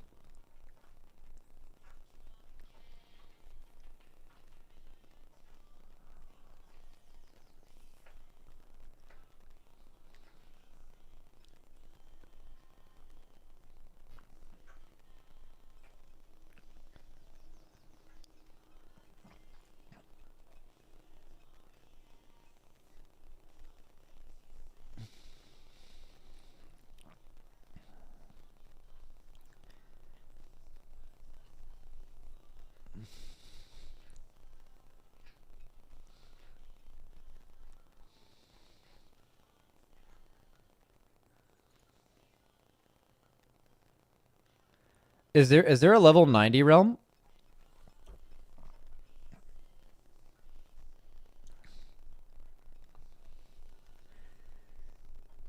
Would you guys have been able to do Fractalus without weak auras, same tuning? Yeah, it would have just been really annoying. So actually, we had a weak aura prepared for PTR, but it didn't work. So during our 1 hour mythic testing, we still went ahead with our plan, but it just involved me calming all of it. Walls are coming out 1 star, 1 orange, 1 diamond, 1 triangle. Clears are coming out 2 orange, 2 star, 2 moon, 2 square.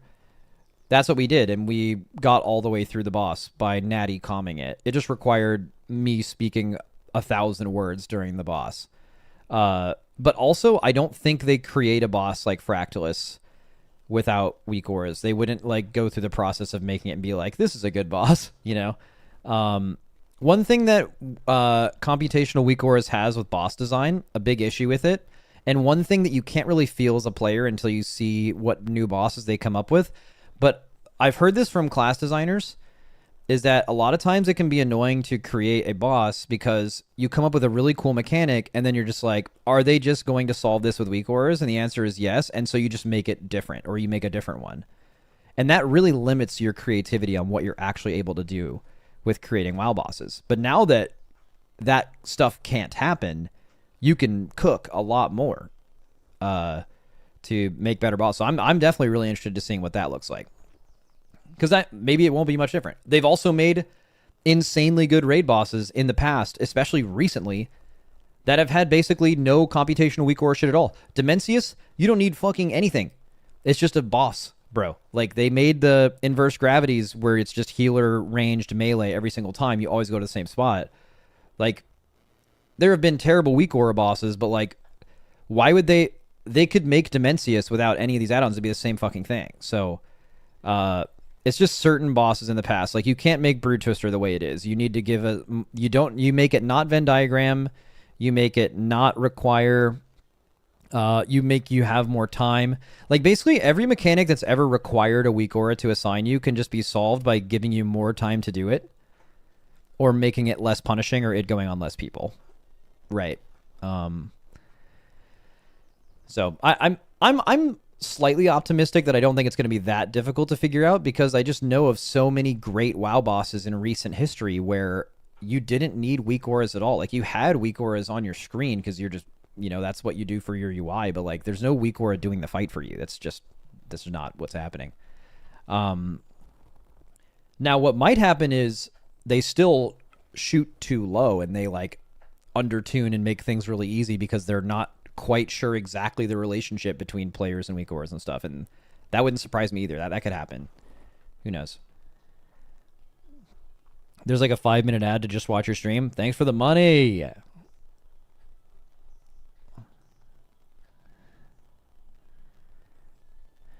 My guild did heroic Fractalus Natty, and it was honestly not very fun. It was pretty annoying to do without pre-assignment. Yeah, I think we can all stand on 10 toes right now and just and say real confidently, it turns out Fractalus wasn't a great boss. That is pretty much, no matter how you look at it, that is true.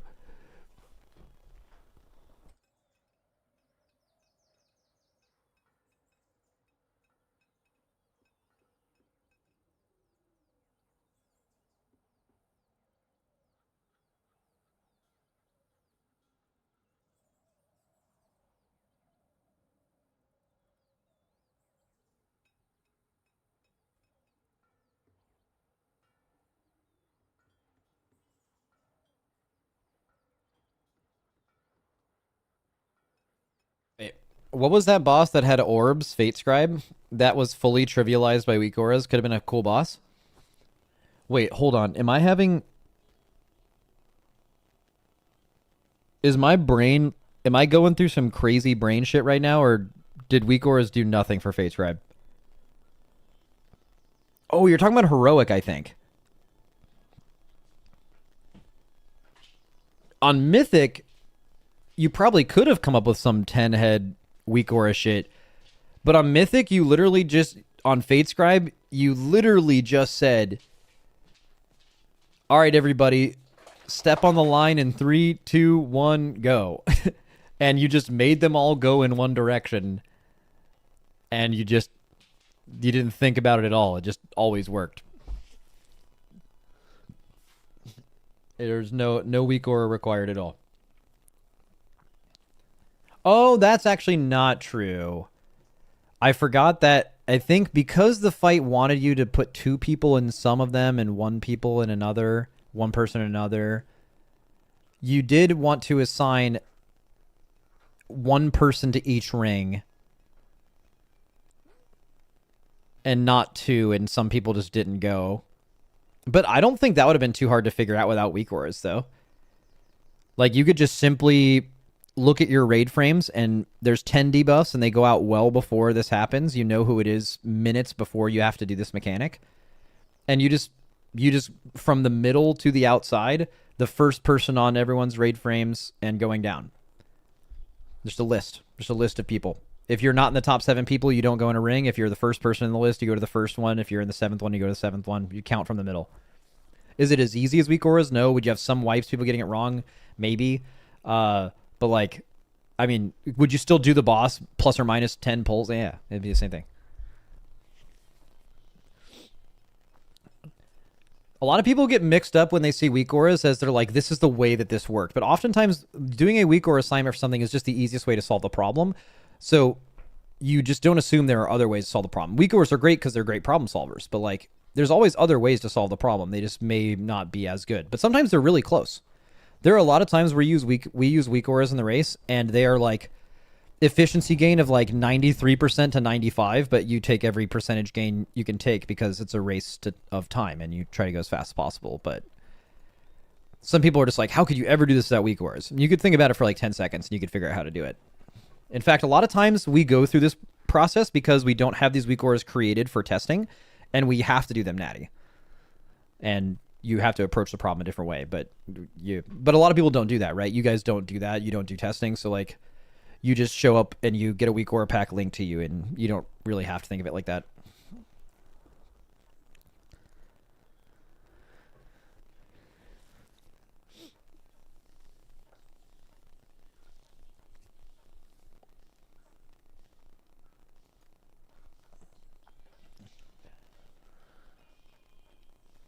Max, you can make a character now? Well, I'm sure trying to right now. I can go back and try again. Little smoky. Character creation failed.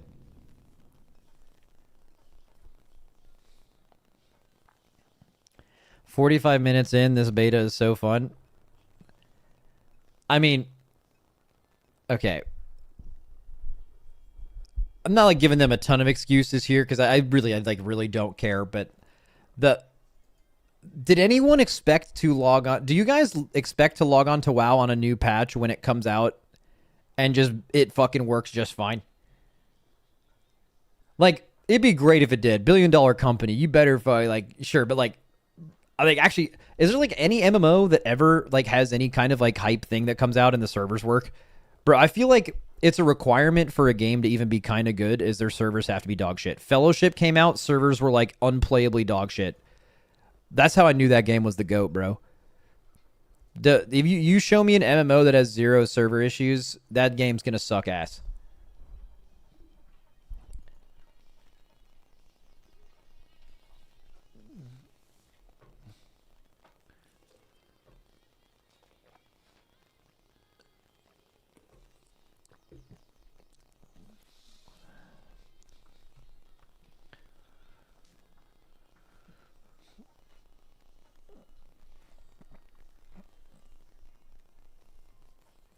Max, I don't think it's an unreasonable expectation of a $1 billion company who's advertising beta access. Yeah, I mean, if you're mad at them, I get it.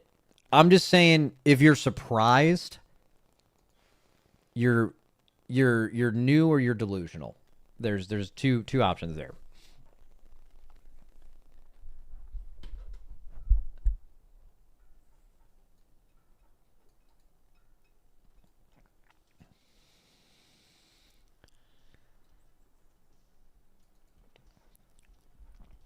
Can't be upset at beta testing, even though I get the argument.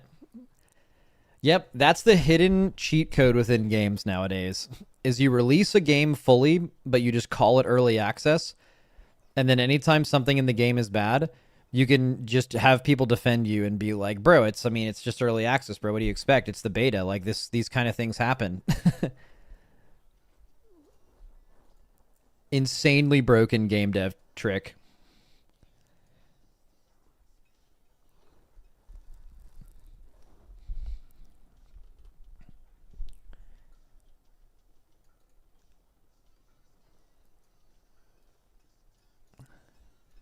Fellowship. PoE did it too. PoE's in like early access right now. I know they don't have all the acts and stuff, but like that game peaked at like 1 million viewers plus on Twitch when PoE 2 came out. It'll literally never get a higher peak than that. That was the release of the game. Right? They just chose to release it before there were acts done. Dude, PoE 2 owns? Yeah, I actually really liked the last season. I can't wait to play it again. I actually had a lot of fun.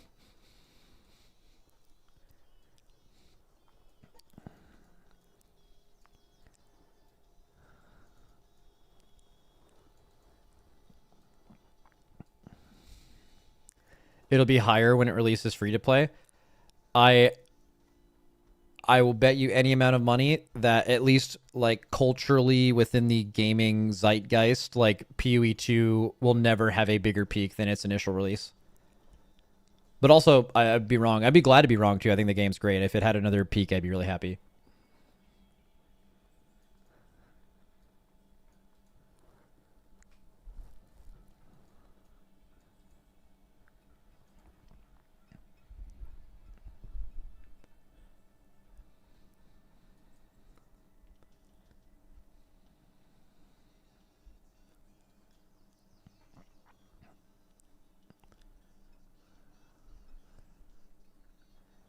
All right, let me in. Let little Smokey live.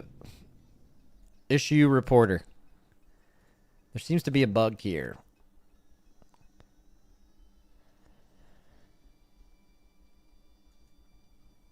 Max, did you pick up Ark at all? No, I haven't played it. I don't really play extraction shooters. I'm also not a fan of third person. Big FPS only shooter gamer. But I'm sure that game would be fun with friends. People say it's good.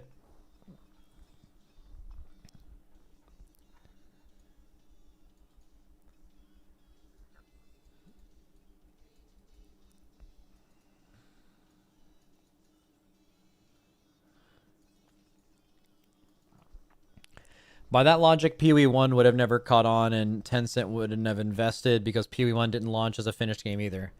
Well, the trick is realizing that no one's releasing a finished game. Like no one's releasing 100% of a finished game because it takes twice as some AAA like single player RPG titles do this, but like making a game go from 95 to 100% takes. I mean, you could argue there is no true 100%. Let's say 95 to 99% takes as long from going to 50 to 90, basically. And it's just not cost efficient to release a game and do that. So any like online game with people playing it that you're planning on updating over time, the reality is you're releasing the game at 90, 95% anyway, because just the time it would take to go to 100, you're not going to make that much more money. The like ratio of how much more people are going to be happy isn't going to be worth just getting it out sooner and just start developing it. Not to mention you're going to develop it a lot easier when you have people actively playing the game and giving you really strong feedback. It's always way better than when things are like in betas or closed tests, right? The trick is some people release their game like that, and then some people just call it early access, and those people are the smart ones because they just get so much free PR.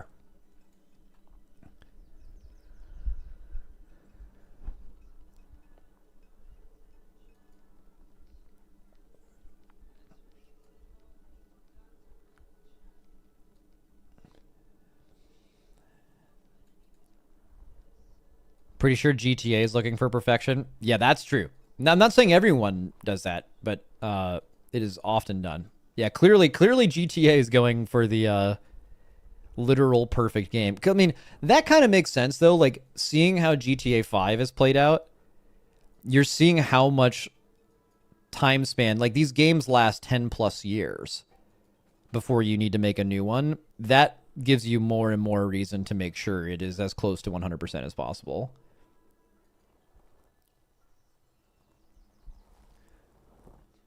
GTA got delayed because of union busting, not chasing perfection. Oh, the recent delays? I know that. But I mean, they've still... It's Do you think they could have put out a non 100% version of the game within 10 years from like making GTA 5? Yes. Right? They used to pump them out a lot more often than that, if I'm not correct, right? It's clearly I think they've changed their tune on that regardless of the recent development.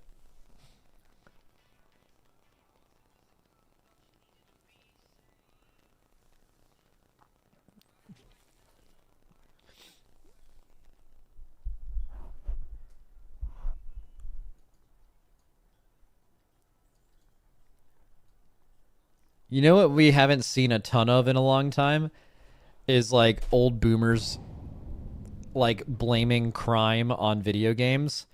That's like happened, but it hasn't been as mainstream. It happened huge. The last time GTA came out, it was like another big talking point. I bet that's going to be a thing next year when this comes out. It's going to come out. It's obviously going to be really popular. It's going to make a lot of headlines. And then all the dumbest people you ever met are going to come on and just be like, is this the reason crime is happening?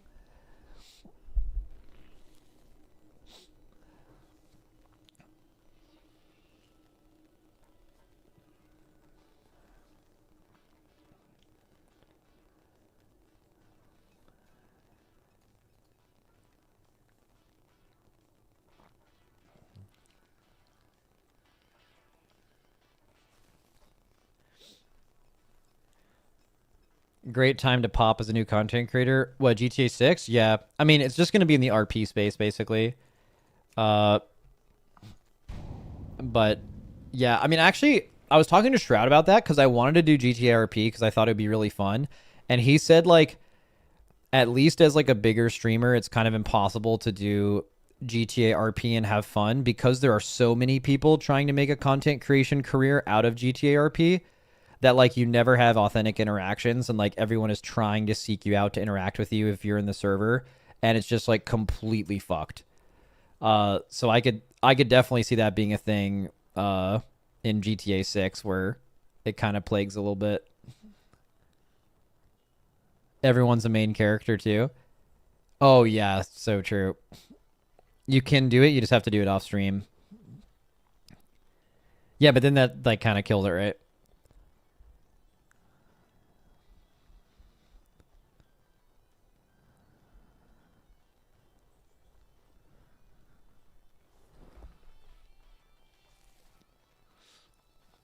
I don't think your viewers have a lot of crossover with Grand Theft Auto. Oh, I wasn't talking about me. I definitely don't think I'm a big enough streamer to cause crowds in an RP server of a game I don't play.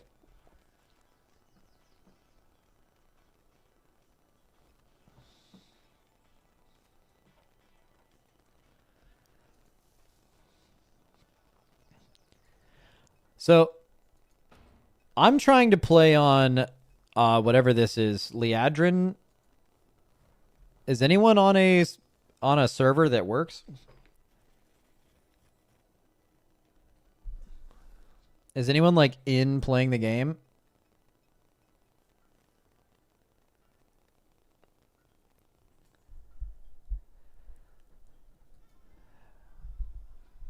That server works, reload your client. I mean, I've done that multiple times.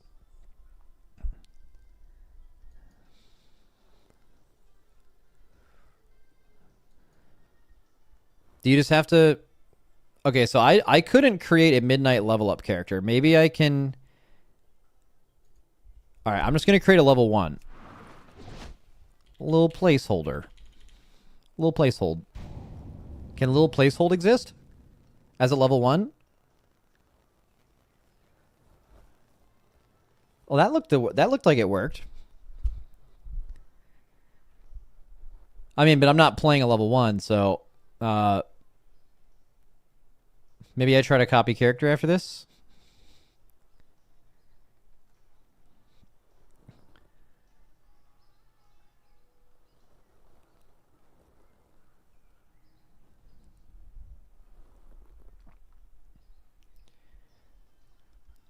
Character copy said it failed like 5 times, and then when I finally went back to the realm selection, my copied character is there, my level 1 is working. I'm actually really interested. This actually has nothing to do with what you're just saying. Full tangent. I'm interested in what people's reaction is going to be If people are actually playing beta and they're like setting up their UI to work in beta with what's available, I'm just interested to see how mad or not mad people are. Because I think for a lot of players, even as bare bones as the default UI is right now, I think it's going to work for a lot of people. I think for a lot of people who play at the top end of the game, I think you're going to not be very happy currently. Maybe a little pleasantly surprised because like I think the PR around it has been worse than the actual product. It's definitely pretty functional, but like it's just still missing so many things that we're used to. But I think a lot of like less hardcore players are going to be probably pretty happy with it. Unless you're a healer. Okay, so I did do little place hold. So let me try to... Well, let me copy a character. Okay, so let me copy... What's my monk's name? Rizzy Glizzy. He's level 80. Do I have to copy account data? I think I do.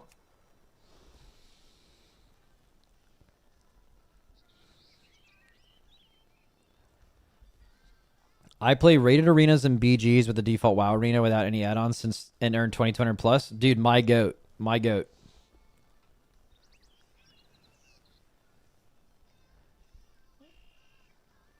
I'm not really high end and I don't base my opinions off of streamers and personalities, so it doesn't bother me too much. Dude, W.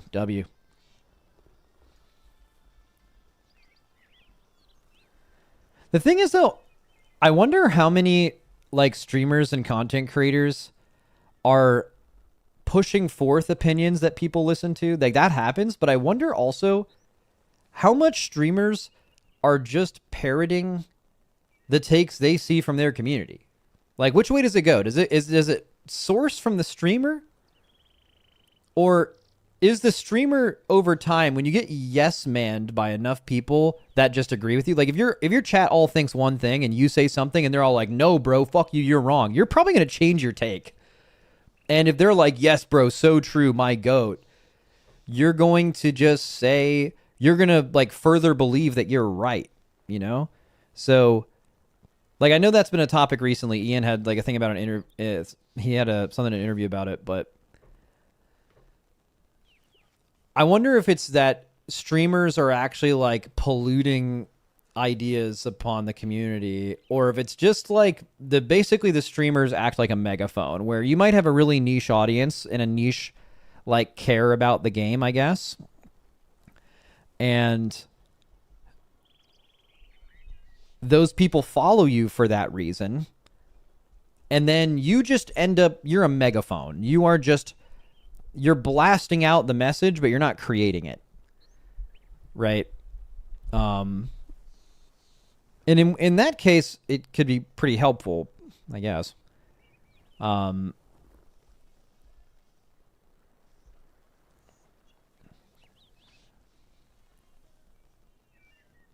all you're doing is you're blasting. The issue, though, is content creation as a concept, usually, like, someone ends up doing this because they really love a certain part of the game and people follow them for that reason.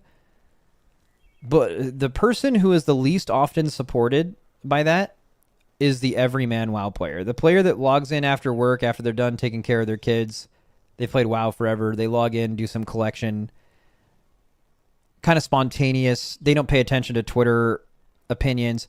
There's very little content creators that represent that person that are very big, because usually the whole idea of becoming content creator, you're not going to become a content creator for this game if you're doing it hella casual after it's like your fifth thing to do in the day. You end up becoming content creator because you're fucking obsessed with this game in some different way. And those two things, being extremely casual and being obsessed, are I should probably use different words, but like you get what I'm saying, right? To where like I might blast out a message.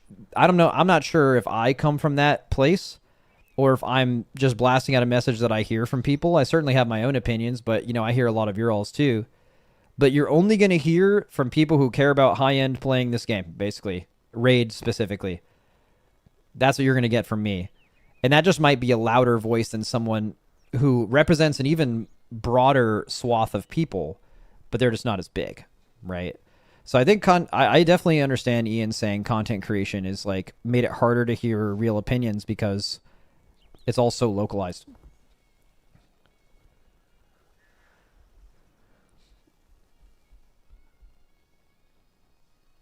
Max, the type of casual players don't really interact that much with content in the first place. They're just chill and play the game, so it doesn't make too much sense to be a content creator for that sphere. Exactly. But those types of people you just mentioned, at least what I think, are by far the biggest population of WoW players. Which is funny because they don't interact with content. It's like what they're shouting into their megaphone's way smaller, or they're not shouting at all. So it's hard for Blizzard to hear the opinions of the majority of the game because they don't have someone amplifying their message as much because of exactly what you just said. Sometimes you like post on forums and stuff, but like they're the majority, yet they have the least amount of at least like Twitch, Twitter, social presence, like those types of things. And I know they get feedback from a lot of other places from just that, but like you definitely see only a certain kind of thinking be present on those types of socials. Like I think a good example of this is how like for the first few years of AUG, people were like, delete AUG. If you were to pay attention to Twitch streams or Twitter, it would purely be like, this is the worst thing to ever happen to the game. And then Blizzard would just have these interviews and they'd be like, yeah, the community's really, really happy with AUG as a whole. And then if you're like only in those spaces, you're like, how can you say that? Are they fucking lying? And it's like, they're not lying. It's just the vast majority of the game, someone who would love AUG, you would never hear from on Twitter or Twitch or whatever, right? It's just totally different. You could be, you're like totally, you can only hear one like line of thinking, especially if you yourself are on those things, because not only is there a limited amount of opinions on those websites, but also those websites are really good at making sure you only hear the ones that you agree with, right?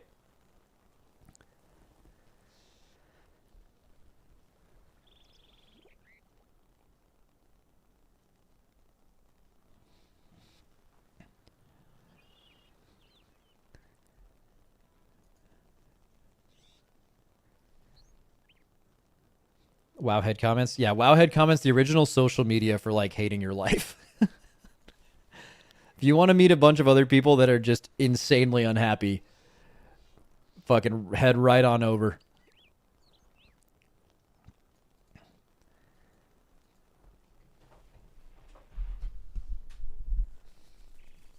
All right, I've been trying to copy my shit for a while. It's kind of taken a while. So does copying your account data just not work? Why did I choose to press this? I can copy the account data myself.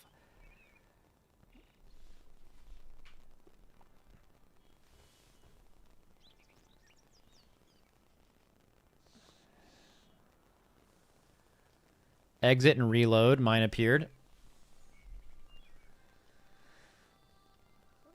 Creating a midnight level up 80 worked for me.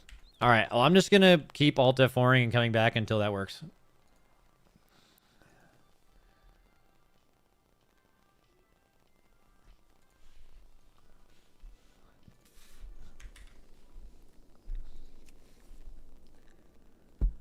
Fuck it.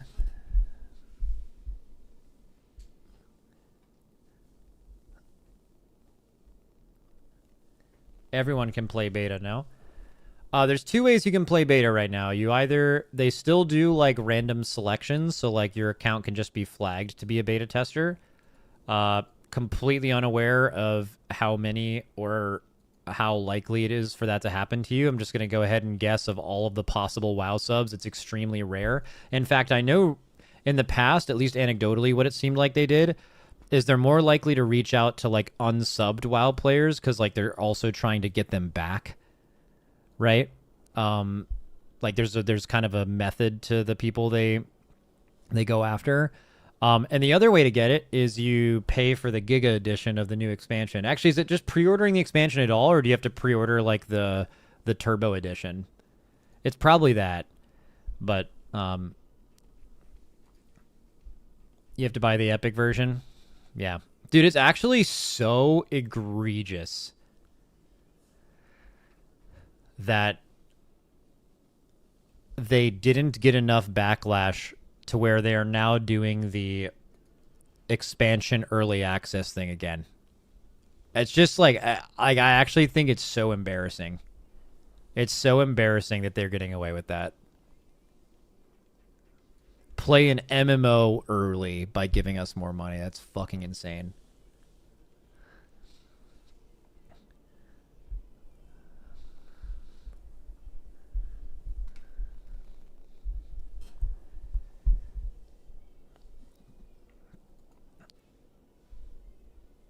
It works. Yeah, it works. Not enough people complained. Enough people bought it to where they can get away with it. But, you know, that was the gamble they made, and the gamble was right. Doesn't mean it isn't shitty.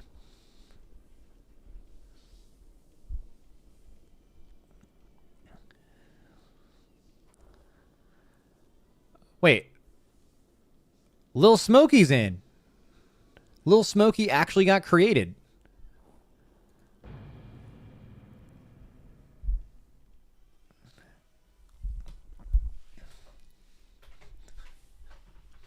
I'm in.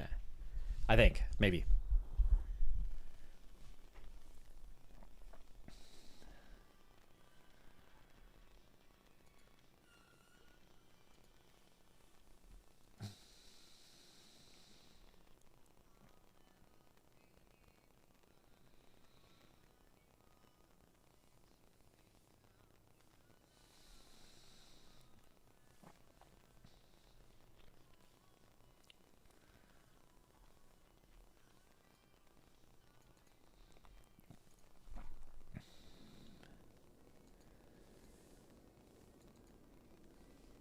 All right, WDC.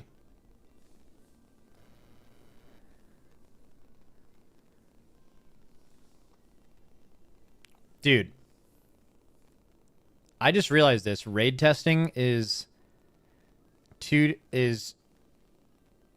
right before MDI finals. So like every like of the top 3 guilds, all like a bunch of people in our roster are just getting absolutely fucked.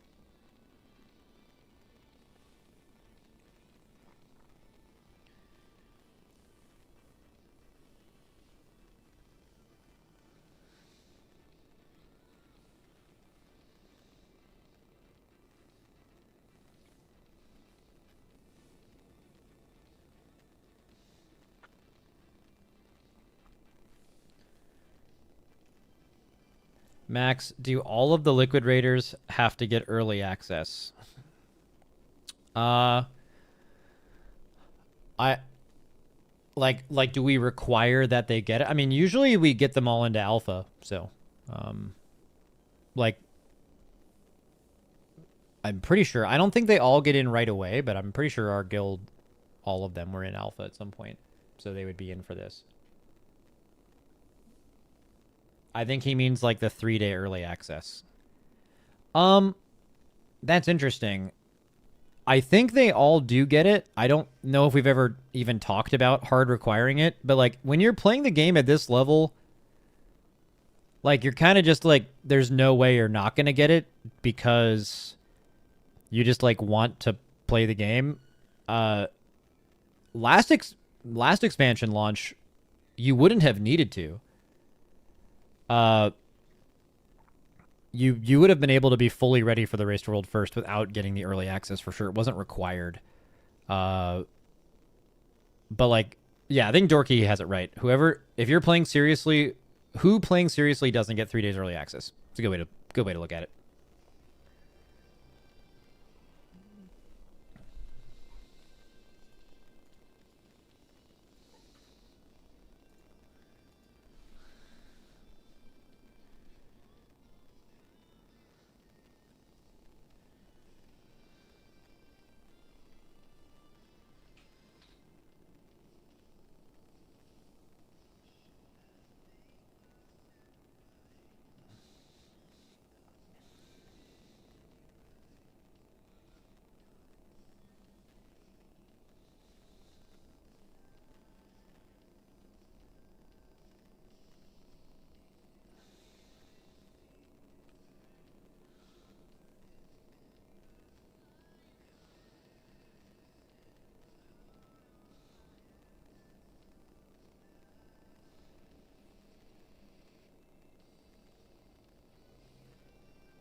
Let me in.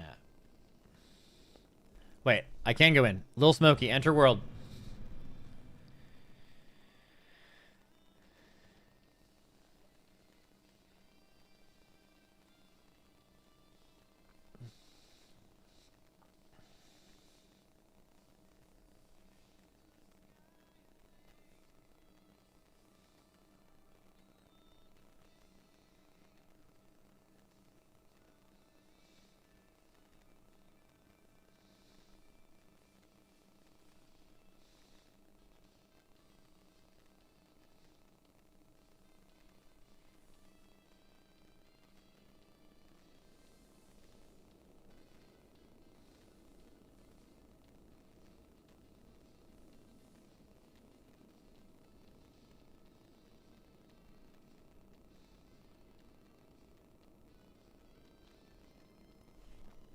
Fuck yeah. Is anyone actually in the world yet? I have heard people are. I'm surprised they don't let us just make level 90s. I mean, I think there's a reason why.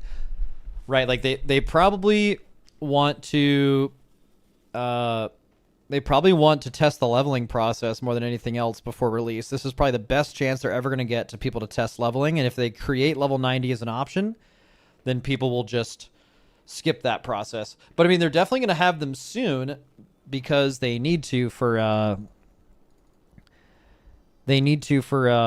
testing, right? Like they're not going to require you to level up to do testing. Is this the earliest raid testing ever? So if the expansion comes out in what people expect to be like February, March, they would be doing testing 3 months ahead of time in beta. That sounds about right. With it ending in December, which would be potentially 2 months. So yeah, I that sounds about normal.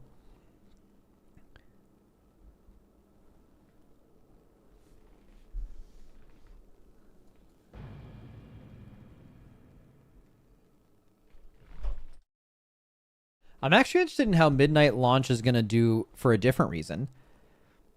Isn't this the first time an expansion is going to be coming out at the end of winter and the beginning of spring? I mean, I don't know about ever because I don't remember back in the day, but like at least since I started playing WoW, they've all come out in the fall. Like they've all been 2-year expansions in the fall.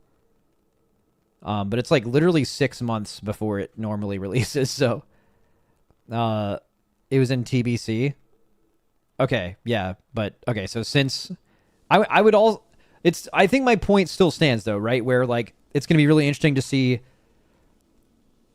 it's like breaking from the norm. Like people know that a new WoW expansion could be coming out every time the fall's coming around. But like TBC is actually so long ago, I think it's like completely irrelevant. Like at least for the past 15 years, 18 years, people have known to expect that. I just really wonder what that's going to be. Either a good or a bad thing.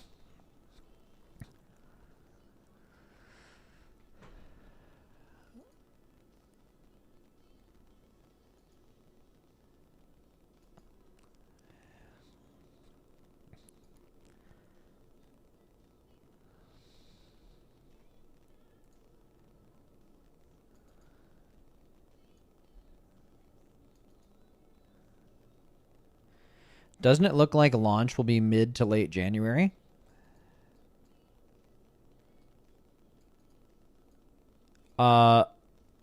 Maybe, I guess.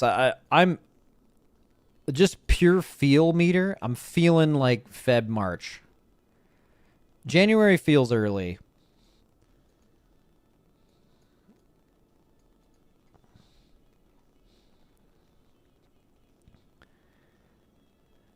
What about this? One of the raids is called March.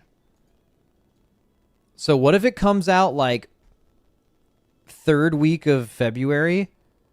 So when March is coming out, it's literally March. Anyone else picking up what I'm putting down?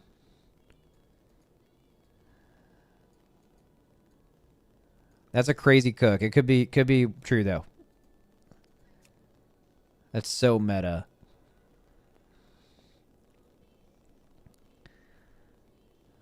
I'm scooping what you're pooping. Why'd you put it like that?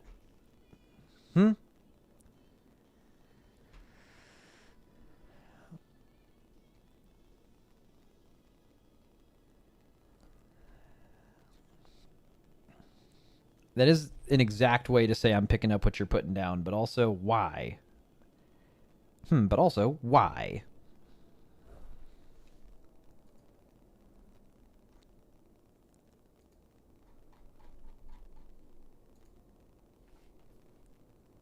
My dude?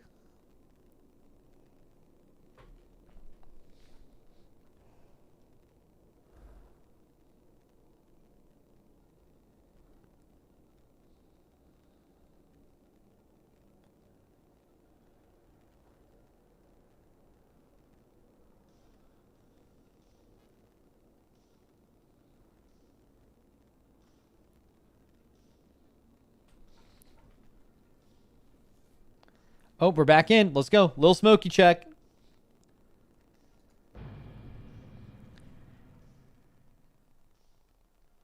Little smoke.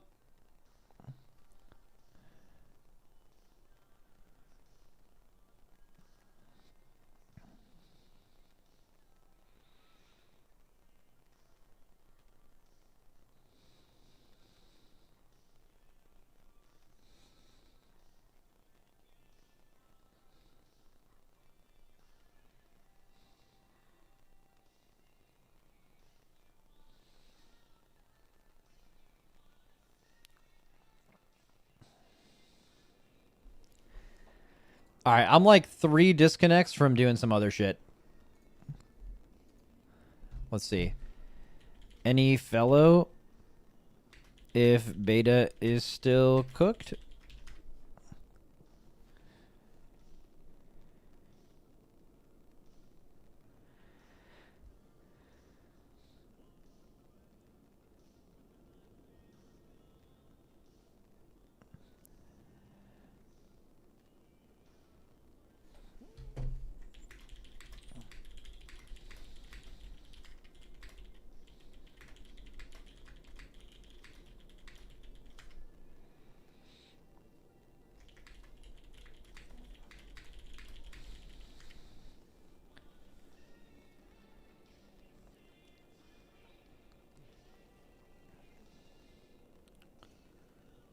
Dude, maybe it's a different realm. Maybe it's the realm that's the problem. Now, I know some of you guys are going to be like, I'm on that realm and I'm in. But why am I not? It's got to be the realm. That's also exactly what you sound like, by the way.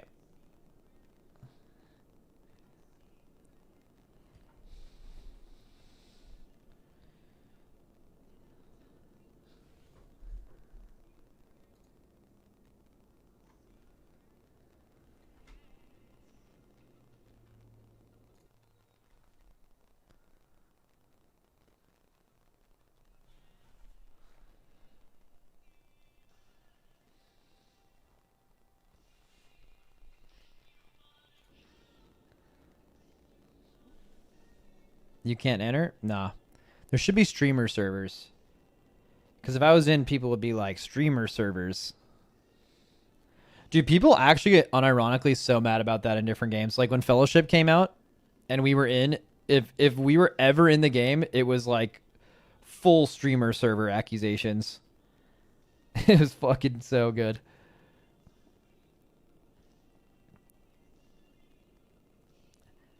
I think streamer servers might be the like single most referred to thing that is just like extremely made up. There was one game that I know of that did it. It was like Pee-wee did it for a launch or something, and that happening one time has just plagued like every other game coming out as a streamer where just people assume you're in because of streamer servers. I've never been a part of a game personally where that's ever existed.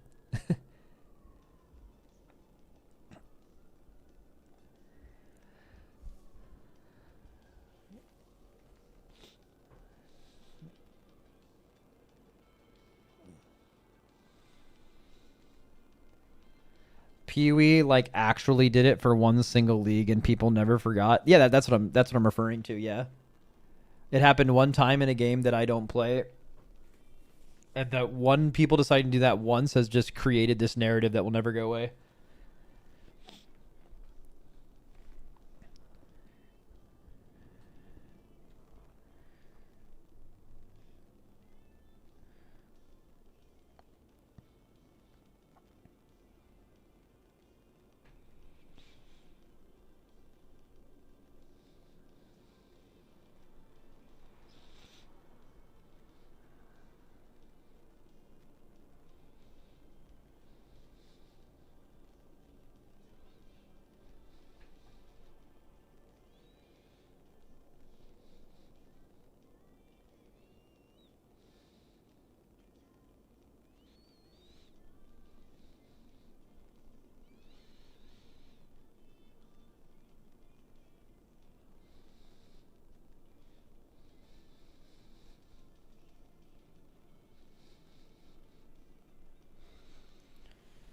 All right, little smoky check.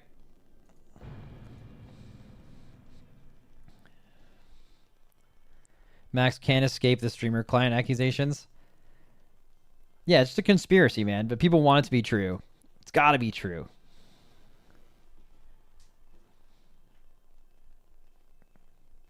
Because fuck streamers.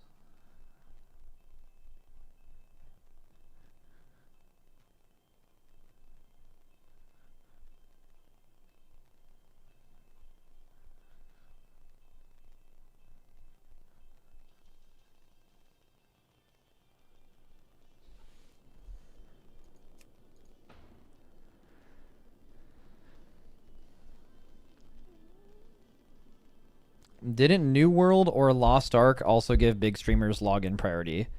Lost Ark I know is not true because I did like I think maybe more sponsored content for that game than like anyone else or as much. I did like 2 individual stream collabs with other creators and they paid me to play it a lot over the course of like 2 weeks, which is like just as much as like I don't think you could have gotten more sponsor deals from them to do that, and I never got anything like that. So I highly doubt it. New World, no idea.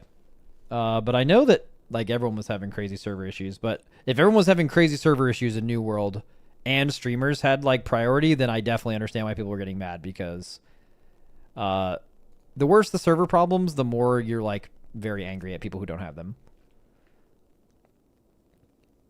It's kind of there's like an interesting phenomenon with WoW expansions too. If you're playing a WoW expansion as a streamer and you are not in the game, you get more viewers. This has happened to me in every WoW expansion. This has been true. Where if you're like in, your viewers drop, and if you're out, your viewers jump, and then as soon as you go in, they go down again. And it's because people want a place to like collectively complain about the servers being shit. And as soon as you as the streamer are in, you're no longer part of that group and they just go somewhere else. It's very, very interesting.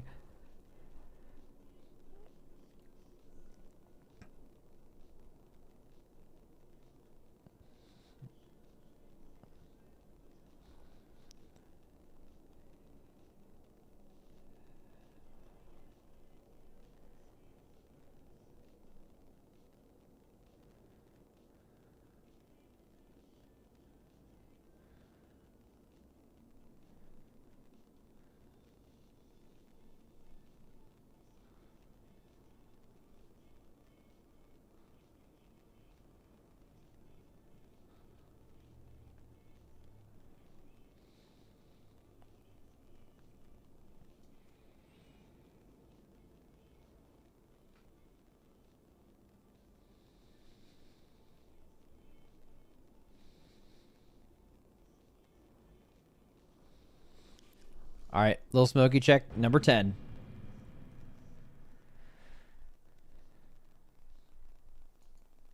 Mags, exit the whole game, exit BattleNet, and reopen it, and it'll work. I just did it. Same realm you were on. I mean, like, I've done most of those things so far. I mean, fuck it. I mean, I'll do it just for science. Like, what is the point in not doing it? But, like, I would highly doubt that the few steps you took were the reason you got in. You probably just, like, got lucky.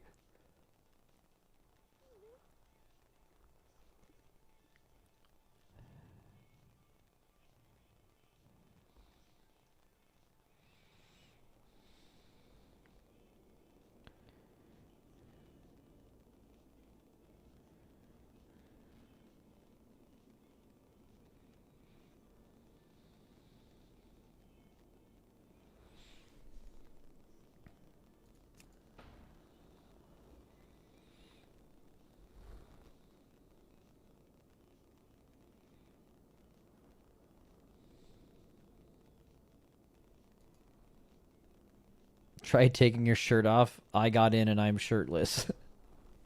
Yep, same vibes.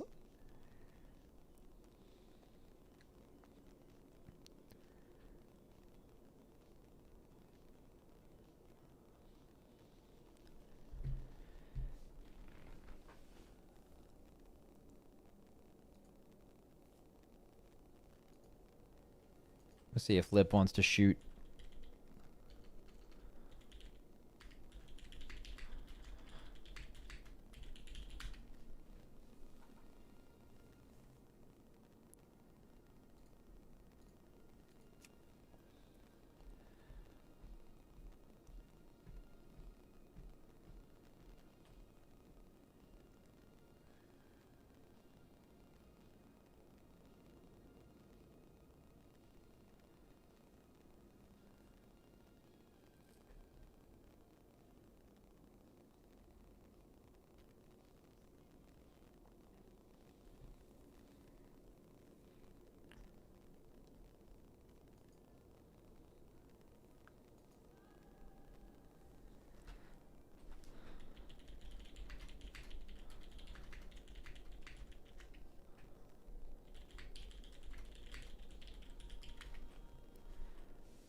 While I'm waiting to log in though, where do I get the new add-ons? Like the stuff I actually wanted to try today.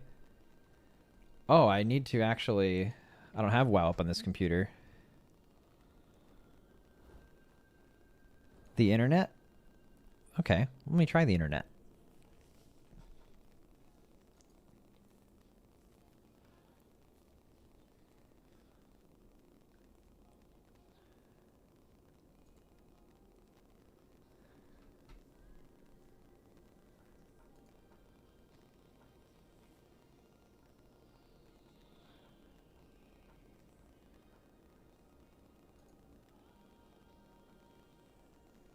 Shit, I need to be having lunch soon. I'm feeling a burrito.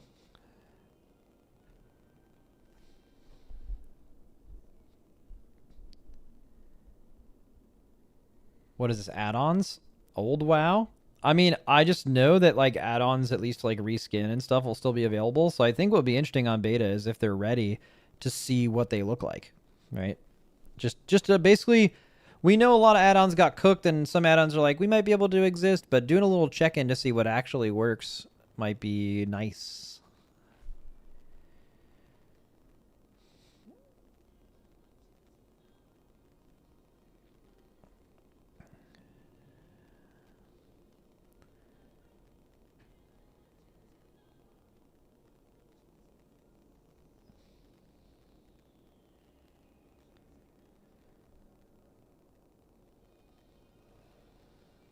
Actually, I probably just need a snack right now, honestly. I'll be right back.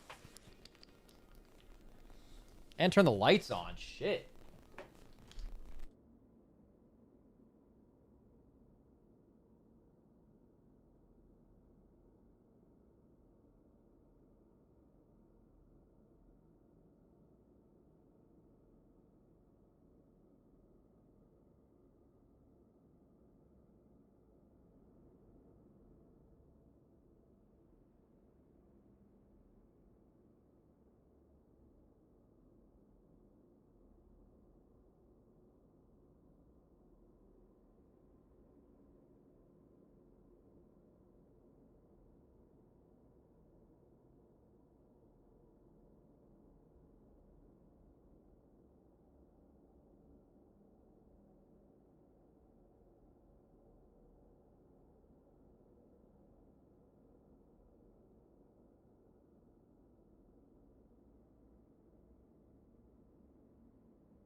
Yeah, my girlfriend's family's coming in town soon. Should I get a haircut or nah?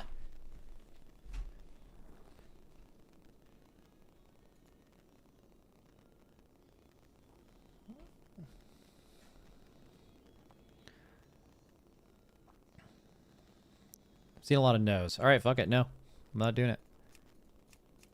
Do I try to create a new character? I haven't tried copying a character yet. Let's get Rizzy. Let's get Rizzy. This will work. I mean, this will just definitely work, by the way, what I'm doing right now.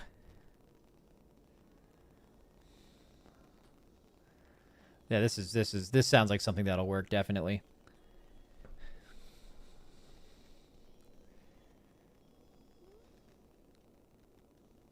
Weed dick dad? Yep. Represent.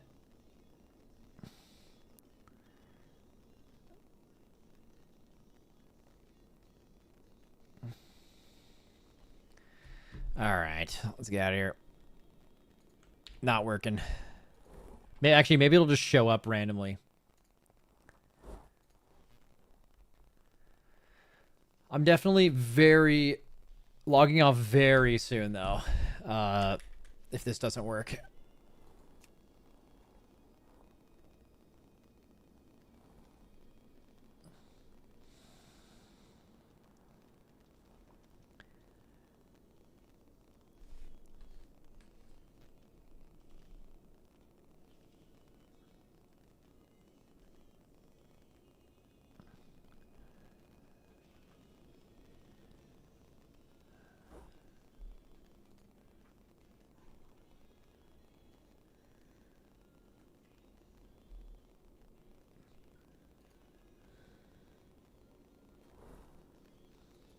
Switch realms.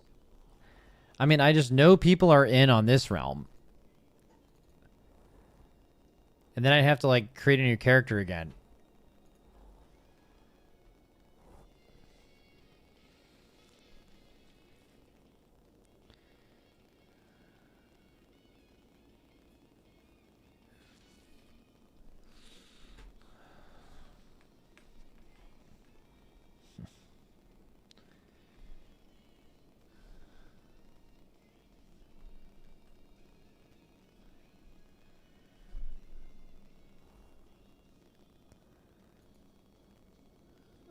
Did you try completely restarting BNet?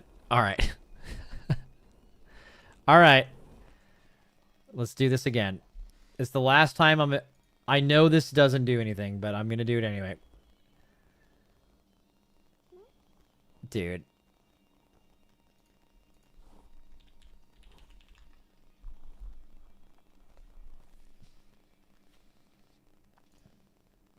Logging in. Max, opinion on the Resto Shaman changes. I didn't see Resto Shaman changes. Oh, maybe we just didn't make it down that far. Oh, yeah. They have great changes here. Yeah, those look saved.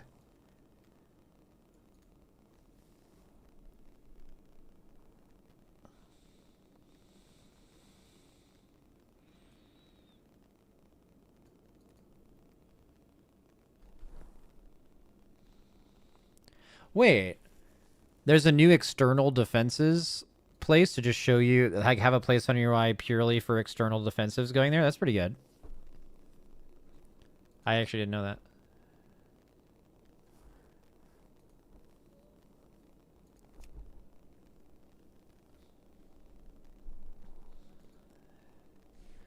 Maybe try the shirt glitch. Yes, dude.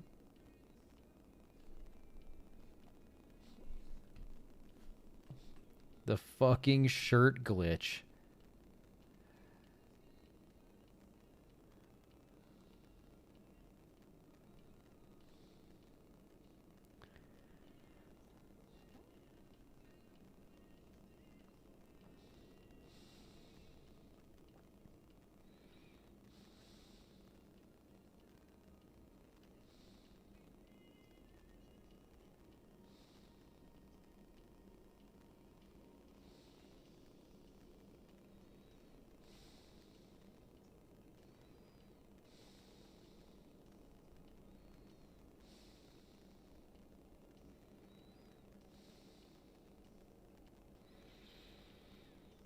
Call Ian? Bro, Ian is not picking up right now. He's got enough going on.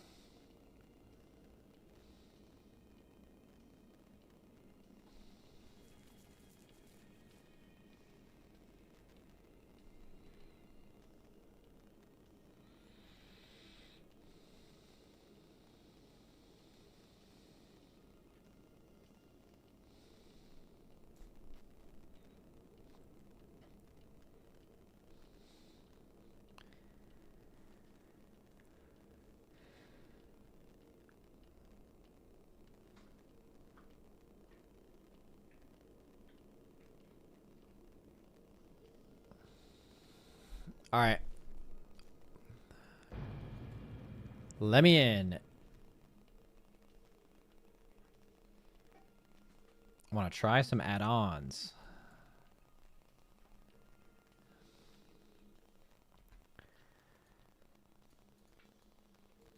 Call the power company and schedule an outage. Dude, that happened to me the other day. I had my power was out for like 30 minutes. Oh, wait, I'm in. Oh my god. Wait. Yo. I know I just slandered this person in chat, but restarting my Battle.net unironically worked. So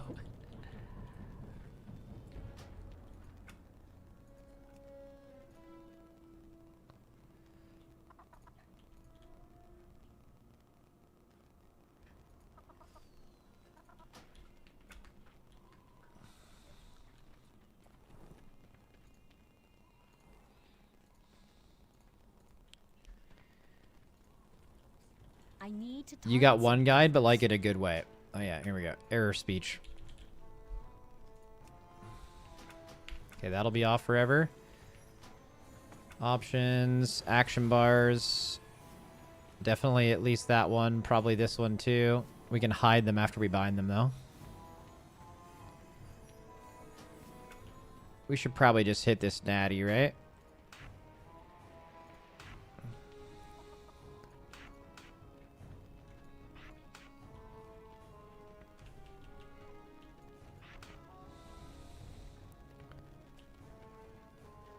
Yeah, let's go ahead and bind everything.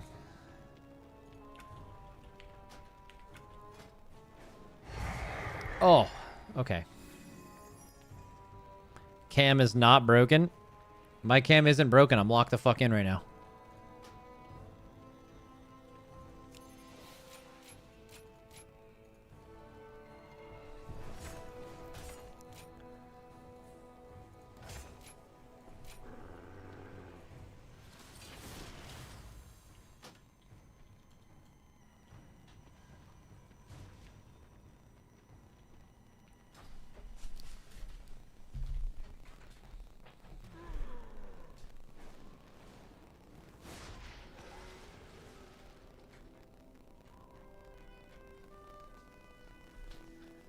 All right, I'm fixing the cam.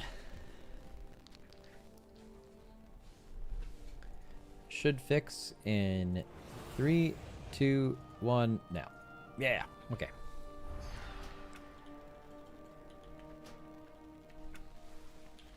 Let's get a favorite mounts button. Sure, we can use ashes for now. And then we just have to go through bind. As long as all my buttons are on my bar, we can bind everything.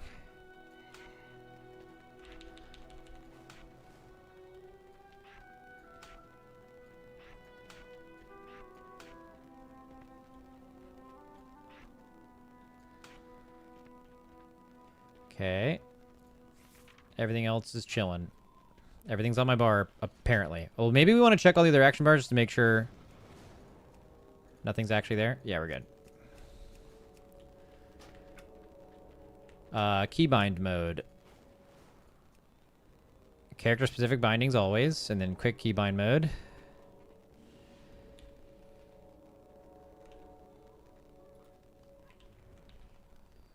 This is a passive.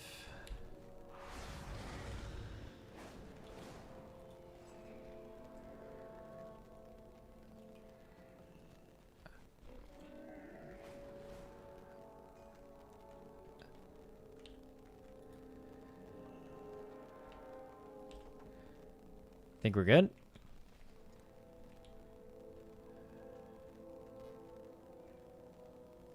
That's Whirling Dragon Punch, which I guess we could just, like, drag on our bar now.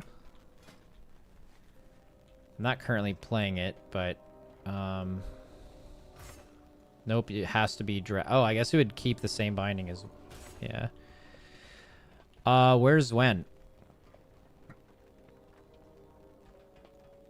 Oh, wait, did they add that into something? They did, right?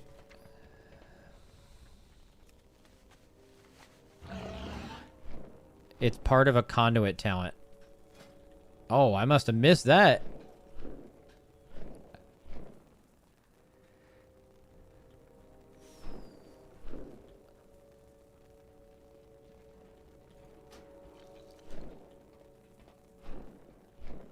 Oh, alright, we're just playing conduit forever then. Holy fuck.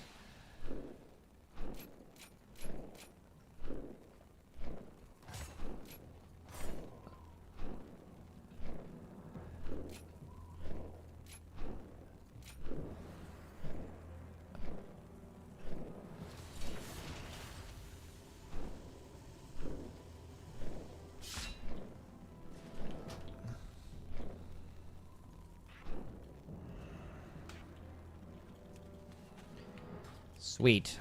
Okay, so we got what we needed here. We can change this.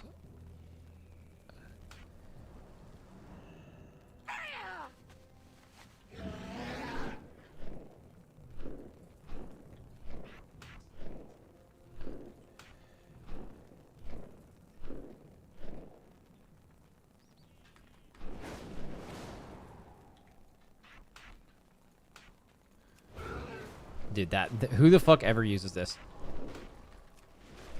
Aerial halt. Reload to save binds. Will reloading cook my game? It might. Let's do it.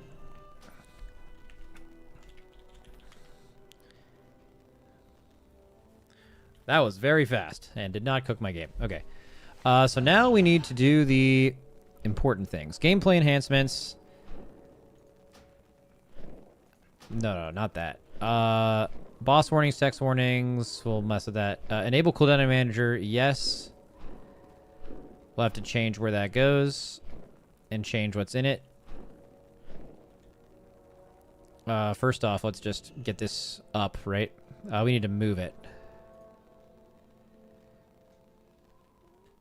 There we go. Yeah.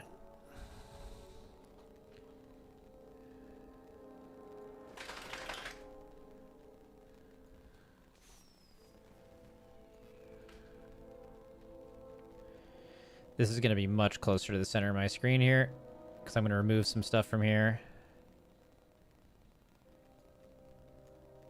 I don't want those bars ever shown. These bars look absolutely terrible.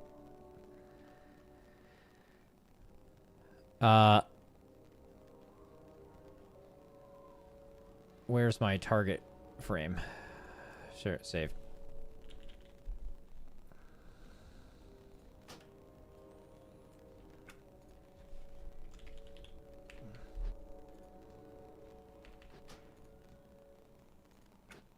Why isn't target mode? Where's my target? Oh, target and focus. Got it.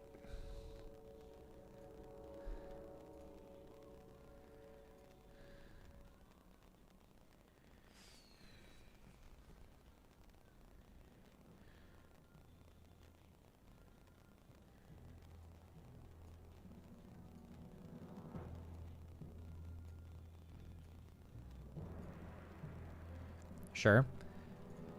Okay, now let's edit my... Wait, party frames. We want to go here. Use raid style party frames always. Yes, they should be much bigger.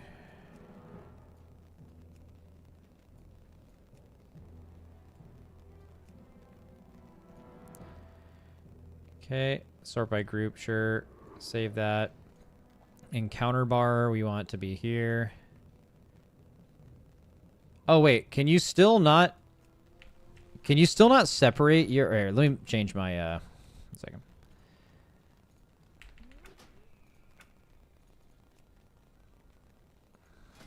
There we go. So essential cooldowns. Nope. Nope. Nope. Nope. Nope. Utility cooldowns. Kind of all yes, but I want them to be sorted differently than that. I also want like a personal bar, but I can kind of mess with that right now. It's fine. Oh, that's so many things, man.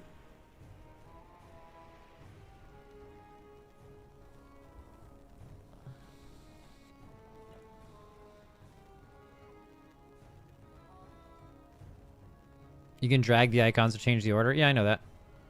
The only thing I need to do with that is this.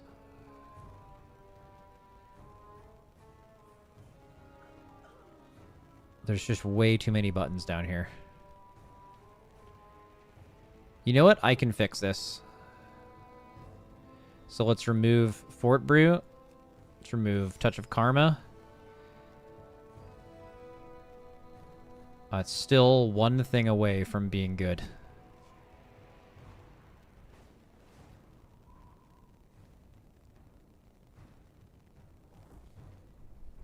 I mean, maybe there's just another way I can edit it, actually. Let's go to the buffs, actually. So, Teachings of the Monastery, yes. Yeah, Common Breaker is probably fine. Touch of Karma, oh, definitely not. Does it show the amount? Or just shows that it's up?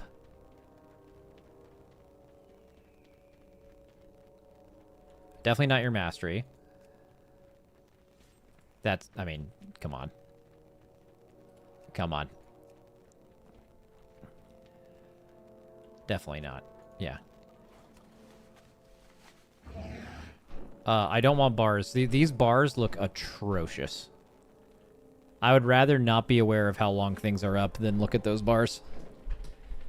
Can I move the bars up here? Okay, that's kind of nice. Yeah, let's do that.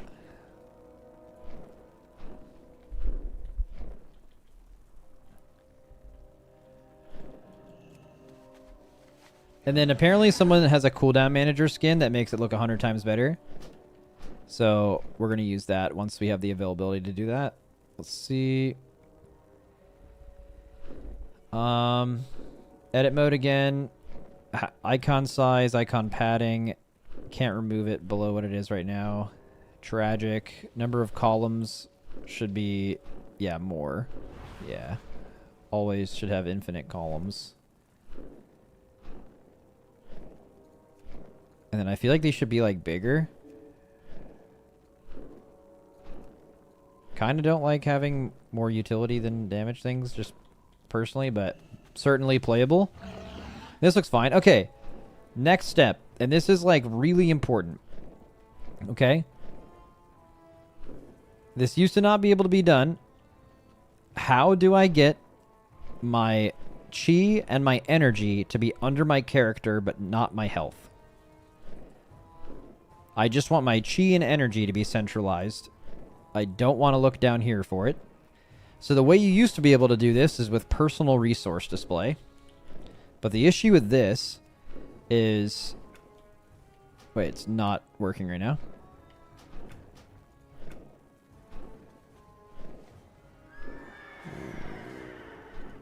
Oh, it's over there. The issue with personal resource display is it just lets you move this around, but it still shows you your health. Hide health and power bars. Well, no, I want to see my energy.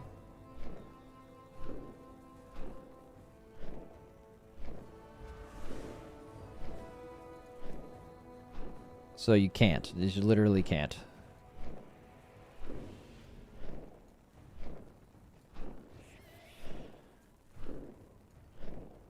That's trash.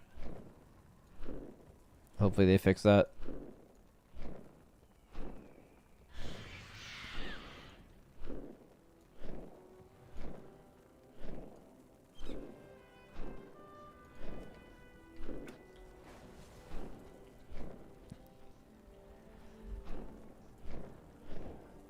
Yeah, I mean, I just...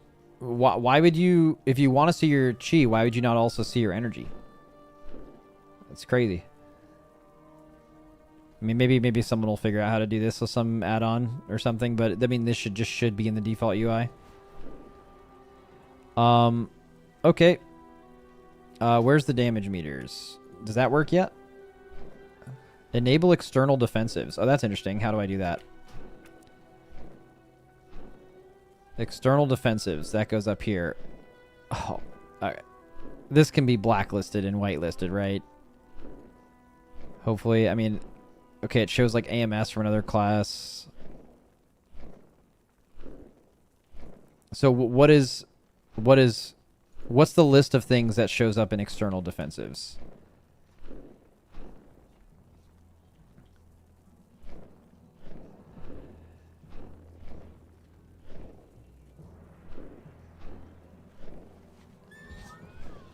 Externals? Well, the things it's showing are... It's showing... Okay, we keep refreshing it. It's showing different... It's showing a Rushing Jade Wind buff. It's showing... What? Arcane Torrent? What is... It's showing a Dispel marker, but that... Let's keep hitting edit mode here. We'll see new ones. I mean, is it just cycling through every icon in the game? Like, these don't actually mean anything? Is there a list on what shows up here?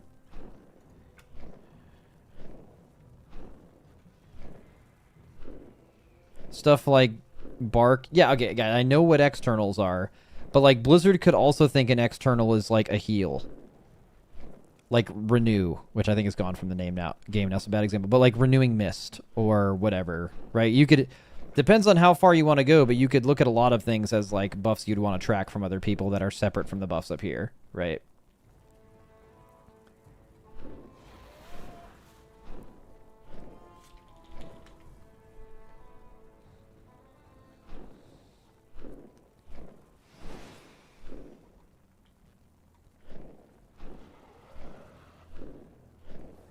Is the damage meter working? I don't know how to check.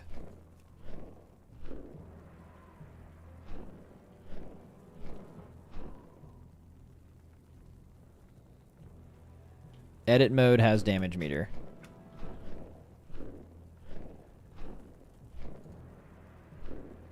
Oh, okay. Right up there. We're going to put that down here. And we're going to save it. So does it show up in combat? Assuming it's just not working, because that just sounds like what will be the case.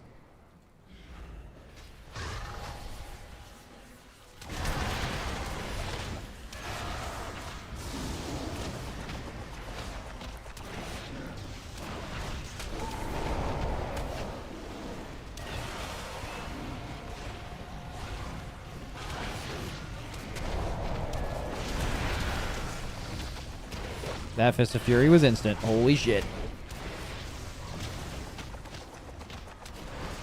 God, literally no amount of changes can ever make Windwalker Monk feel bad.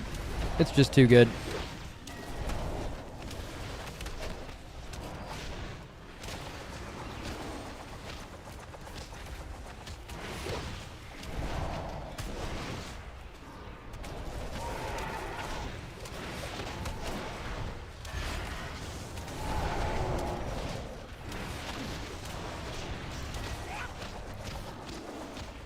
Are you seeing the Warlock debuffs on your targets? Yeah, someone says Plater's available though, so I assume that can be fixed.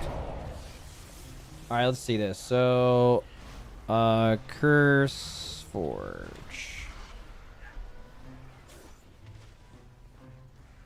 Okay, World of Warcraft. Beta. Where do we find the beta add-ons? Browse.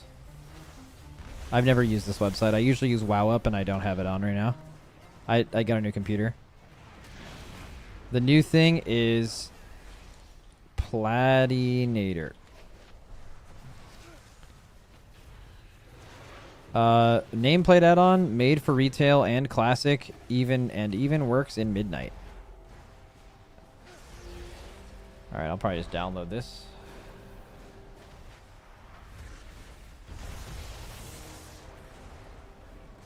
Okay, so I'll do that, and then doesn't someone have a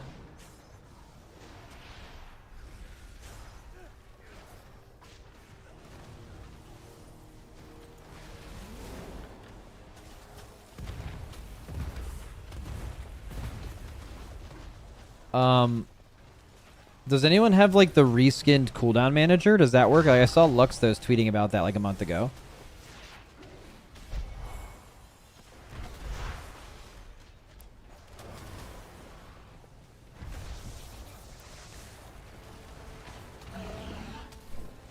Max, why not give Blizzard nameplates at least a chance? I mean, I will. I mean, that's kind of the point, right? Wouldn't it be interesting content to do some dungeons and stuff with default nameplates and look at what the add-ons have available to them, and then within Blizzard's design philosophy, see how Blizzard's in-game nameplates could be improved with suggestions based on what else is available to be done? I feel like that's the plan.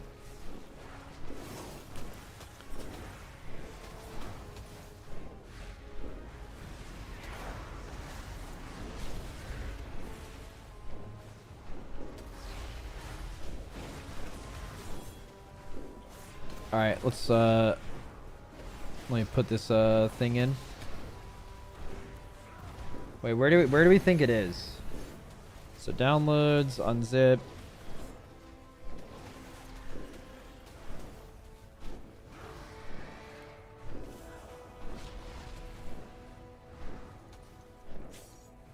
Okay, and then we put this in WoW. Is it retail? Beta? I'm assuming it's beta.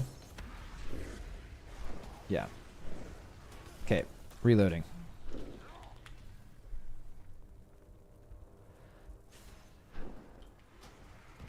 So now we have unit frames, Platinator. How do we use this thing?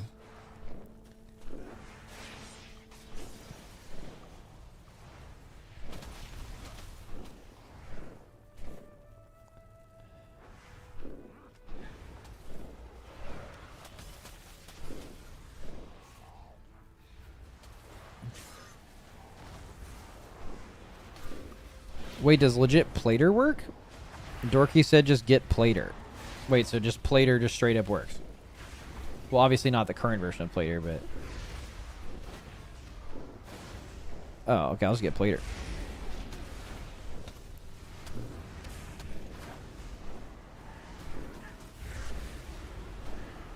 Look for 12.0.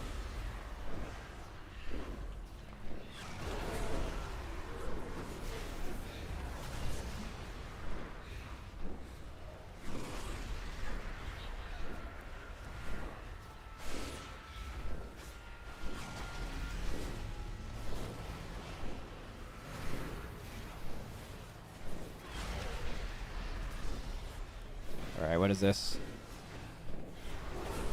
Plater nameplates. Oh, so it's just this one. Okay.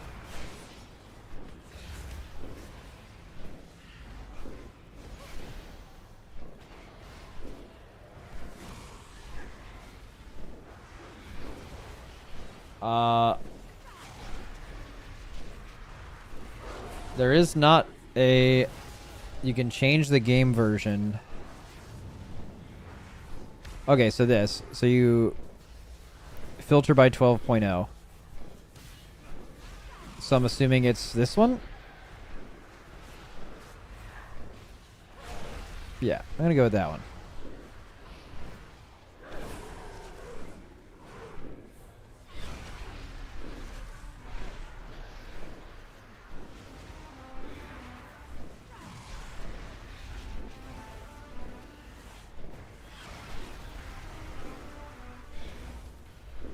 Alright, here we go. Trying real ass Plater.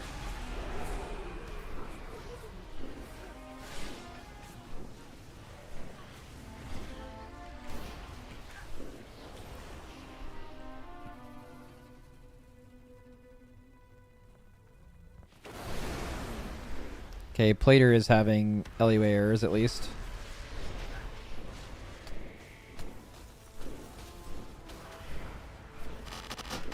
Oh, yeah. Oh, it's machine gunning me. Dorky, god damn it.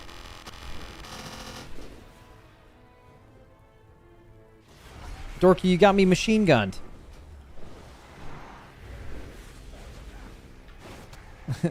He knew, bro. He knew. Alright, so not Plater, but Platinator.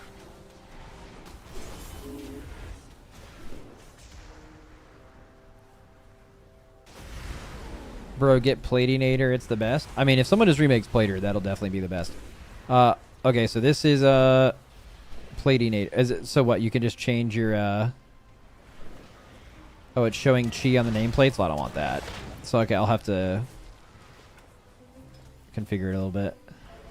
Style squirrel. Well, what are the style? What does that mean? Oh, okay. Beaver? Yeah, sure. Okay. Blizzard. Hedgehog. Name only. Rabbit.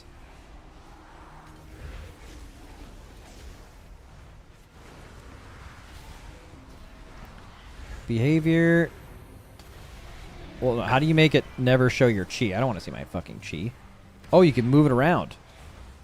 I see. Delete widget. Beautiful. What is this? Icons quest objective? Sure. This is the buffs they have. Crowd control. And this is their debuffs. This is their cast name. Oh, this is cool.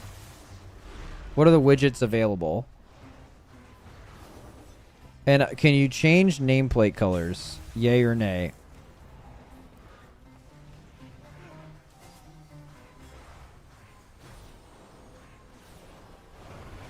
No.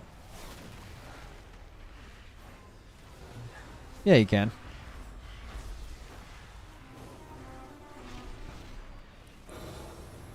Nice, okay. So is this what it looks like right now?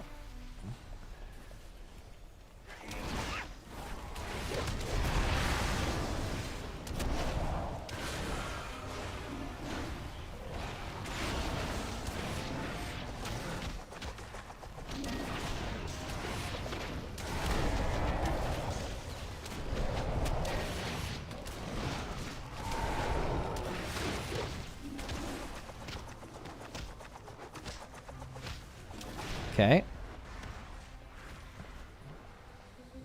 How do I make it look better?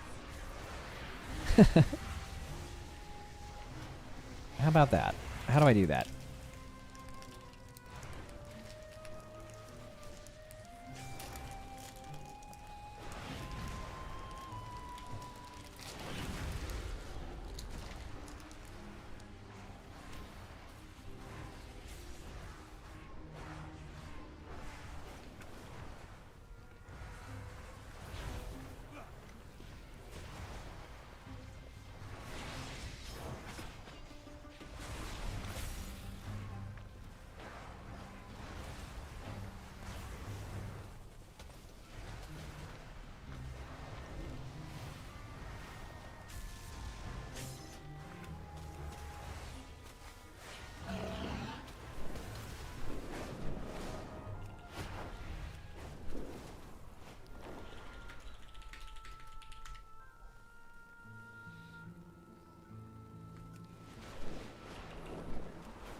I'm not really interested in leveling.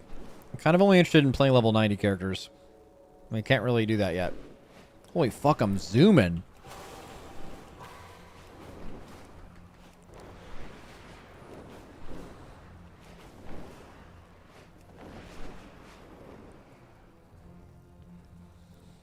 Queue for a dungeon? Oh yeah, I could do that. Can you? You could follow a dungeon. Old dungeons. Find group? Nope. No dungeons. Okay.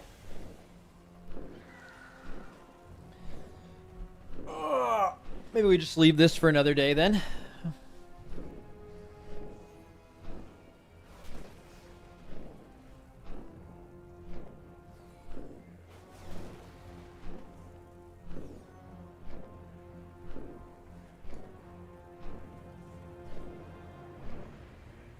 How do you copy? I didn't really do that. Nice little UI setup. Yeah, we're good to go.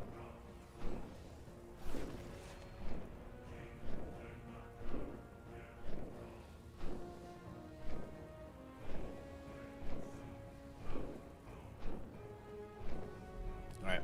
Yeah, I'm probably gonna dip for now. GG's fellas should be on tomorrow? Yeah, tomorrow works.